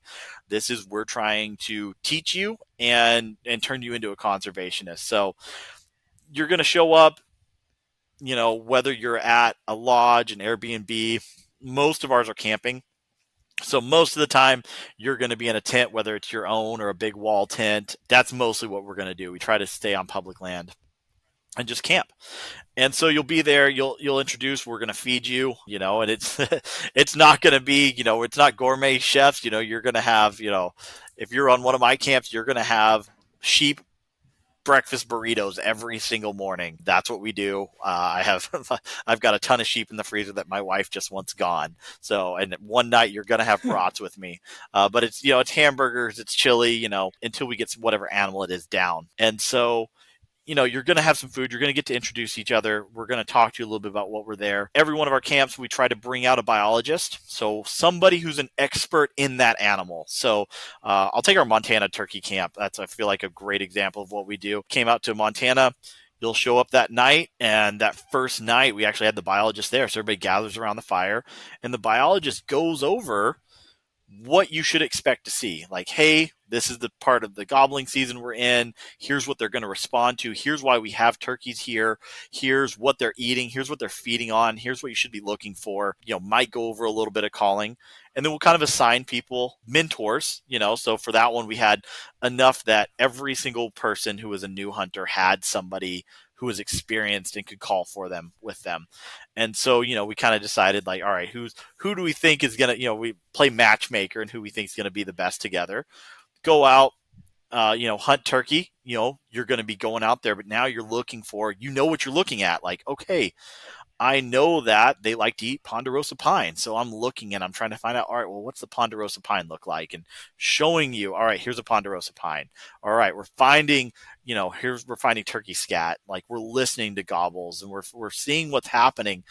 And so then you'll hunt, come back in the afternoon. We're usually going to do a few classes. That's the boring part, but hey, we got to do it. The classes I love to give, I give Public Lands 101. That is probably my favorite class to give. So just teaches you the history of public lands and teaches you why we have these public lands and what different public lands are in the area. We'll usually do like a legislation one that's just, we focus on one piece of legislation during the camps. You're going to have one class that's going to be over, my South Dakota one, we focused on the Farm Bill coming up. Just, hey, here's the Farm Bill. Here's why it's important for you as a hunter to understand the Farm Bill. And then we're going to do some more, you'll get some calling classes, and you'll get to, you'll get some food. We're going to make sure you've got food. You go to bed, get up, you hunt. And if we can get an animal down, that's when, that's really great, because we're going to sit there and we're going to break down that animal. We're going to show you how to break it down. We're going to give you some recipes. We might cook some right there for everyone, depending on what we've got available and what everybody wants. But we've got somebody who's going to be able to walk you through all these parts. You're not just going to take you shoot a turkey and you drive home and you figure it out on your own. No, we're going to break it down. We're going to show you the crop. We're going to look at what it's been feeding on. We're going to, show you how to break down all those cuts, how to take it all out. We did an Arkansas snow goose camp. And I mean, I think one day we shot 128, and it's, all right, we shot 128. Let's break everything down, but we're going to eat tonight. So we're making, the guy comes up from Louisiana is going to teach us how to make dirty rice. So take all the livers out of all 128 of these, and we're going to do a dirty rice with livers, and we're going to use all the feet and legs for something else. And we give you what you need to, hey, here you've got how to break it down. You've got how to cook it. You've got a way to share that with somebody. You have a recipe that hopefully will be all right. And then you've got a community, and if it's in your state, you're going to have other people that you can call, and you're going to be able to find some hunting partners for next season. You're going to be able to say, well, I'm going to go do sage grouse, and I've got a great dog, so why don't you come along with me, and I'll show you this. So that's what you can expect. You can expect to learn a little bit. You can expect to get to have some food. You'll have a roof over your head, and the idea is that you come away learning something, and you come away learning how to get involved and how to do this on your own the next time. One of the you didn't directly say it, but one of the benefits that I take away from the dry camp, alcoholism is a huge thing in the military. My family stems from Poland, which we are known for liking vodka, which everyone in my family loves vodka. I don't drink. It's done a lot to my family in terms of damage. I don't like it. On occasion, like special occasions, I'll have a drink, but like when I go on certain, when I meet certain people when I'm out hunting, it's always drink, drink, drink. You know, at the end of the day, they want to drink beer or whatever, and you get that stigma of I don't want to drink, but there's this pressure, and I feel like that's immensely strong in the military community. So by default, having all dry camps, I think, also is great for people who are trying to better themselves and be present. You know. Yeah, there's, and I'll say this is something that and it's something that happened. So I had gone on that journey of seeing all these other ones, and yeah, a lot of them were very alcohol induced. And I had a person that I had known and was a friend, and I knew that that person was sober, and we went on a camp together, and to see, you know, drinks getting passed around, and they've got a mixologist there making drinks for everyone. He's like, yeah, what do you want? He's like, no, I'm good. No, what do you want? Like, I'll make you something. And he's like, no, I don't drink. Like, that's not what I want. And you have to see that, and yeah, he handled it, but to have that embarrassment part of it, so I saw that before I went to an AFI camp. And at that AFI camp, so I'd already had that experience of, hey, there's somebody I knew was sober, and had to, and there's a little bit of pressure sometimes. And it happens like even, in the military and everything, where it's like, no, come on. Yeah, no, you should just have a drink. And, you have to give up the, hey, no, I'm sober. But yeah, at the AFI camp, it was already dry. And I'm sitting there having a cigar down by the river with somebody that I'm fishing with. I give him a cigar, and, we're just listening to the Yellowstone River go by us, and we're just hanging out and talking about life and our experiences and everything. And, that came up. And, he was sober at the time. He had been a couple of years sober, and, we talked about his battles and the things that he had experienced. And I, when I got done, I didn't want to relay that to everybody. It was like, hey, you had somebody at this camp that was sober, and you having it dry. I've seen that embarrassment and the having to explain things. And I was like, I don't know, but I'm sure that made him a little bit more comfortable knowing that he's not going to have to explain it. It's just one of those things that, yeah. So that was one thing that I've pushed it from there. Is after that one, I was like, hey, look, like that's the way we've got to have these camps. And, we've seen, I had a camp where not AFI, this person and two of them actually, they drank all night, and we were there, we got up to hunt, and they decided not to join us in the morning. And, they missed out on the reason they're there because they decided to enjoy themselves. And, you miss out on the purpose of what the camp is. And so there it is. That's why we do it. Yeah, I mean, I think there's a lot of benefits to doing the dry camp. I'm sure some people might not agree, but like you said, you're there for a purpose, you're there for a reason, and I think everyone is better off. The camp is better off without it. One thing that came to mind though while you were talking, and this isn't about alcohol, you know, the idea of going to a camp, you've got that mule deer camp, you've got that turkey camp. What about the people going in that may not have all of the right gear? Is there a resource, or is there recommendations for what they need to do? Is there anything that AFI or BHA can do for those veterans? Yeah, so we always tell everybody, one, we send out a packing list, but we always say, like, if you show up in jeans and a t-shirt, as long as you tell us that you're showing up in jeans and a t-shirt, we'll take care of you. We've got usually have the resources to, if like somebody can bring an extra shotgun, somebody can make sure that you've got waders. Like everybody's got piles of gear. The people who have been hunting for years have these piles of gear, and we can make sure that you're outfitted. You just got to tell us. So if you're not sure if you want to give hunting a try, but you're not sure if this is going to be for you, great. let us know. You don't have to come here with everything. I've borrowed stuff, and we did a snow goose camp in Arkansas, and I was like, I don't want to fly with a gun. That's one more step, a little intimidating, all of that. And so, hey, who's going? Does somebody have an extra gun? All right, perfect. There will be an extra gun there. Is there going to be extra clothes? Will we have a tent? Like we have, we've been giving all of our liaisons like tents and gear and making sure that they have what they need.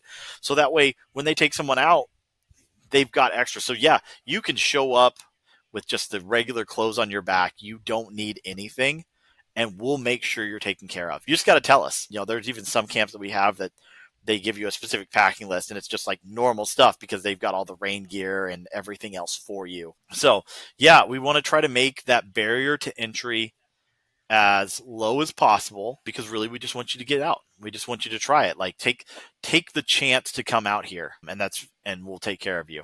And you can figure it out. See if this is for you, see if this is the organization for you, see if these are the people, and just come do it. Man, you've convinced me. I know we went back and forth on email a bit. I need to do an AFI event. I've been, and I said this, I'm somewhat embarrassed to admit this on the podcast, but I have watched events come and go. I've even watched pint nights come and go where I could drive 20 minutes to the BHA pint night. And I didn't do it because I was just intimidated and embarrassed to do it. But I absolutely have to go and do one now and find one. I know we're on the tail end of the season, but yeah, I need to make that happen next year at least if I can't get one this year.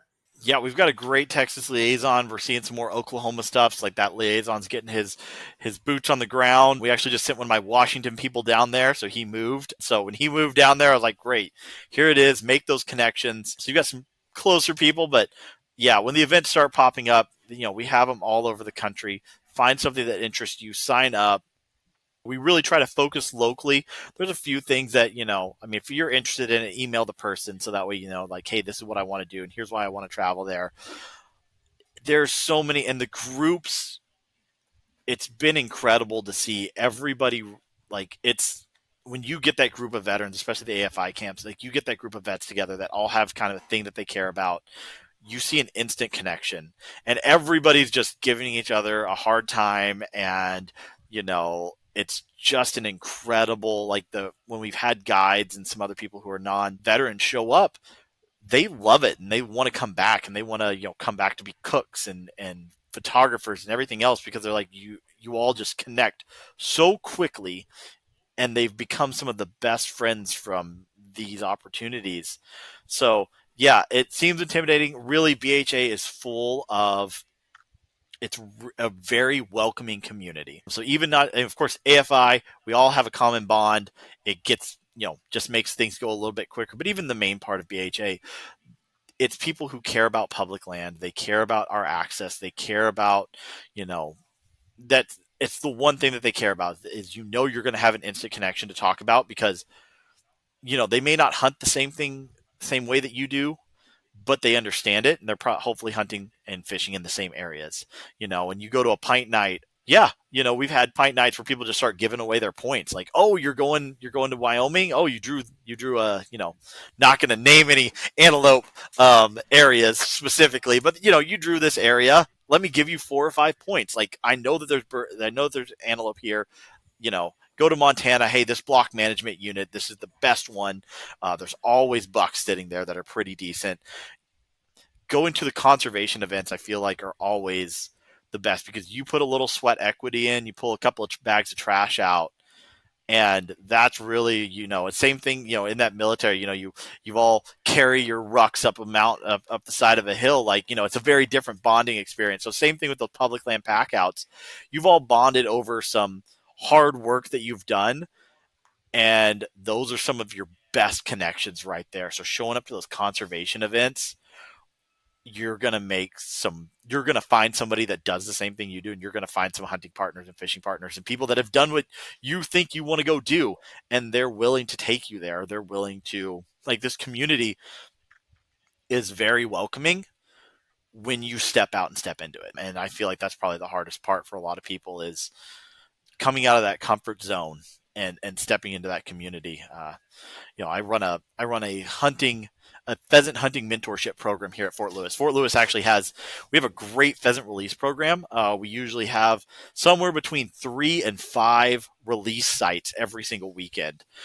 And it's it's nice because it's a little limited due to you have to be registered on post to hunt. So there's a few barriers that get in the way of the main citizen, and it's limited. So you sign up, and they only allow 25 people on the field at a time. So you're not hunting shoulder to shoulder. You get to be spread out, but it's intimidating for somebody who doesn't have a dog. I was that person that when my person with the dog left, I stopped. I stopped upland hunting because I didn't have that dog.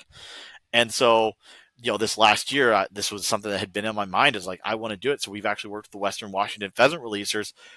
Everybody who wants to have a dog and wants to hunt pheasant, I have them a dog assigned. They tell me what unit they're on, and we give them a dog. We say, cool, great, meet up at the Red Dodge Ram, and you're going to hunt behind these two Britneys this weekend.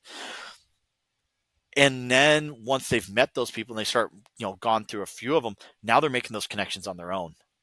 But it's hard to step out because the pheasant releasers will say, well, if you show up at the parking lot, somebody with a dog will let you hunt with them. That's really intimidating to say, just show up and go talk to people and start asking, can I hunt with your dog? Can I hunt your spot? Can you tell me where to go? But people are willing to do it. And it's just a matter of, getting out of your comfort zone and getting introduced into that community because it's all about community, really. Like this hunting, it's we say it's a hunting community. We say it's the military community. Like that's what it is. It's a gathering of people. And so, and having that somebody that you can fall back on and talk to. Man, you have got me all sorts of fired up right now. Going to sleep is going to be difficult. I feel like you've already made the pitch, but for any veteran that's listening out there right now that isn't sure, what is your elevator pitch? What is your message to them to take that first step, which is the most difficult one oftentimes? Really, I mean, this is a thing to, if you're considering hunting or you're having, wanting to find some people to connect with, if you're just slightly interested, this is a chance for very low barrier to entry, very low pressure, and to come teach you. Like, come out there, just get involved. We've got events that we have some very low pressure events. Hey, we have very exciting, like a caribou hunt in Alaska. That's pretty intense and pretty high pressure. However, our Michigan pheasant hunt is easy. We've got a Pennsylvania small game hunt later on, I think in January, where they're just going to go and shoot squirrels. Walk around with each other, bring some dogs out, and just meet people. And really, it's that first step. But our liaisons are going to be people that are in your area. They're going to be people that have been in your shoes. That's the thing is, if you're out, there's going to be other veterans there. If you're still active duty, if you're active National Guard, if you're just been a reservist your whole time, we've got Coast Guard, we've got a Space Force base. Like there's somebody who's in the same boat that you've been in, and we've, for those who are out, like we've been through those same struggles of getting out. We've had those same struggles. The things that you've seen and that you've done while you were in, we've done those same things. You're going to have somebody that's going to connect with you and you're going to bond with, and you're going to be able to, that's the benefit. We see that part where you get to talk about those things that, you haven't maybe got to talk with other people because they don't understand it. And maybe you can joke with it a little bit because that's the way a lot of times our military people cope with it, is that dark humor. You've got a safe space to do that. And just coming out, finding one of the events, get onto our events page, or just reaching out to the local liaison. Say you already know how to hunt. Say you already know how to fish and you just want to get out and maybe help. Call up our local liaison and say, hey, I'd like to take 2 people out doing this. We can help run a camp. You'd like to help cook. Just come out. Like that's really all it is. Like come help us grow this. And really, we say that we're trying to give veterans a new mission in conservation. Help us do that. Even if you're a participant, that's you helping. Whatever you can, whether it's your time just being there or it's being able to provide a camp or a spot to sleep, or some knowledge, some know-how, some spots, all of that benefits this community and benefits somebody else. So come out, look at the check out our social media, check out the main page, backcountryhuntersandanglers.org/Armed Forces Initiative, or if you just Google Armed Forces Initiative, we're usually the first thing that's going to pop up, and take a look, see what we're doing, and if it interests you, come join. It's not just hunting, it's not just fishing. We have just some trips and scouting trips and camping trips, and find ways to explore some new areas. I love it. Love it. It was a long So elevator. we're No, it's okay. We were going up to like the 20th floor. It's fine. You kind of hit everything. So as we're coming out of the hunting seasons, this is the end of November. We're recording this. This podcast will come out in December. What does the rest of your season look like? I know you've got your trapping coming up. Any other hunts that are on your radar? So I said that I started out I was not a waterfowler. That very quickly changed. That first season when I decided like, hey, I've got to get these people out. By the end of the year, I'd had this one hunt that we went on with another veteran. We just kind of met up, and he's deployed right now. But we met up, and we had the first time that me and him had ever met each other. We got a five-man limit of widgeon and 2 bonus geese on this hunt, and I was like, well, I'm hooked, and it's just tons of food. And so I think I just got done this week I hunted down on the Oregon border, and then 2 days later I went and hunted the Canada border. So I'm going to be between. I'll be doing waterfowl for the next few weeks, off and on. I've got some weekday hunts that I take off for, so tons of waterfowl. My friend who's deployed currently gets back, and so he's already trying to plan some sea duck hunts. We have some species that we both are after, and so we want to do some specific targeting of specific species. My deer season, I'm a bad big game hunter. I'm not any good at it. Being from Texas, I'm used to sitting in a stand, and that's just what I do. And so I've got a couple of basket bucks and a nice 4x4 that are blacktail that are walking in front of my stand. So my season will open up here in a couple of days, and so I'm just gonna grab the first one I see with my muzzle loader and turn it into food. And then I'll be trapping until turkey season. So I just kind of go from this into the next thing. So I'll be trapping until turkey season, and then I'll get into fishing. I think I've got an Alaska trip in June, so I'll head up and 3 days on the river and 2 days out on the ocean fishing for halibut and rockfish. So I've got a lot going on, but yeah, a lot of duck hunting right now, like trying to fill the freezer until the end of the year. I got to get on that. I'm probably a bit late for this year, but you've got exciting year-round outdoor activities. It sounds like, man. Is there anything that we didn't talk about in terms of AFI that you want to hit on before we close out, or did we effectively cover all of the bases? I think the biggest thing is just how to find us real quick. Instagram, it's going to be at BHA_AFI. If you type in Armed Forces Initiative, you're probably going to find us. But we also have about 26 state local ones who are very active throughout and there. But yeah, or if you're on Facebook, Google Armed Forces Initiative. We try to post most of our camps up in there at least once. So finding out about that, and that's one way to get involved with our camps.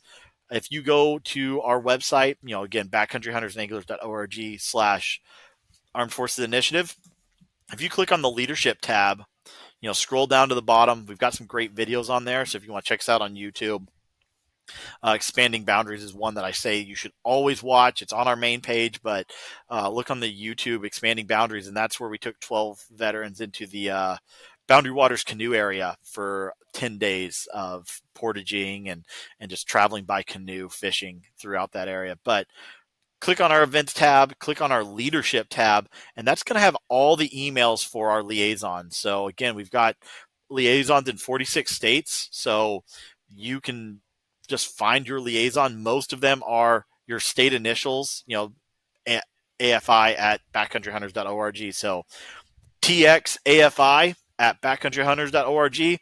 That's going to be your state liaison for Texas. That'll be Dell. He'll be down in the Houston area, and that's the person that you can contact. You've got somebody you can reach out to and find out, hey, what's their plans. All of them This will come out in December. All of them are in the middle of their planning sessions right now. So you're going to get first understanding of what they've got going on for the year. All of them are doing at least 2 events. If you look at Washington, we're doing, I think, 17. Fort Liberty's probably doing in the range of 15. So some of your states are more active than others, but reaching out, just take that first step and talk to your local liaison or find us on one of the social medias, and we'll get you pointed in the right direction. If they're not sure who their local liaison is, should they contact the BHA AFI Instagram, or is there a better way for them to get in touch with someone like yourself? If it's Instagram, you're going to end up talking to me, and I'll give you exactly who you need to email. If you type in, my email is AFICOMMS, so AFI comms at backcountryhunters.org. Anybody you find on our leadership page, if you email them, we're going to get you to the person.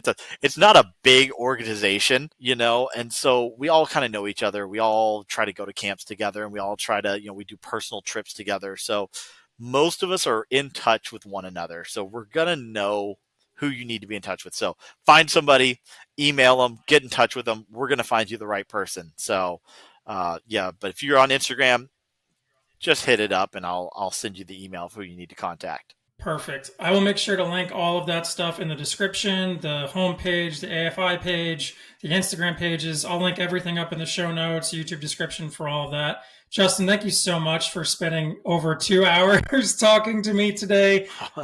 This has been a great conversation. I've thoroughly enjoyed it. Thank you so much for coming on the podcast. No, thank you for having me, and thank you everybody for listening. All right, folks, that is it for this episode. I hope that you took some valuable information away from my conversation with Justin. Please give BHA AFI a follow. Reach out to them. If you are a service member and you are not sure what to do, if you're like me, you're a little bit intimidated, feel free to shoot me a message directly on Instagram or get in touch with Justin. I'm going to put the contact information for their social media and email, as well as the website in the show notes below. Thank you so much for taking the time out of your day to watch and or listen to this episode. Time is our most valuable asset, and I don't take it for granted that you chose to spend it with me. Thank you so much, and I'll see y'all next time.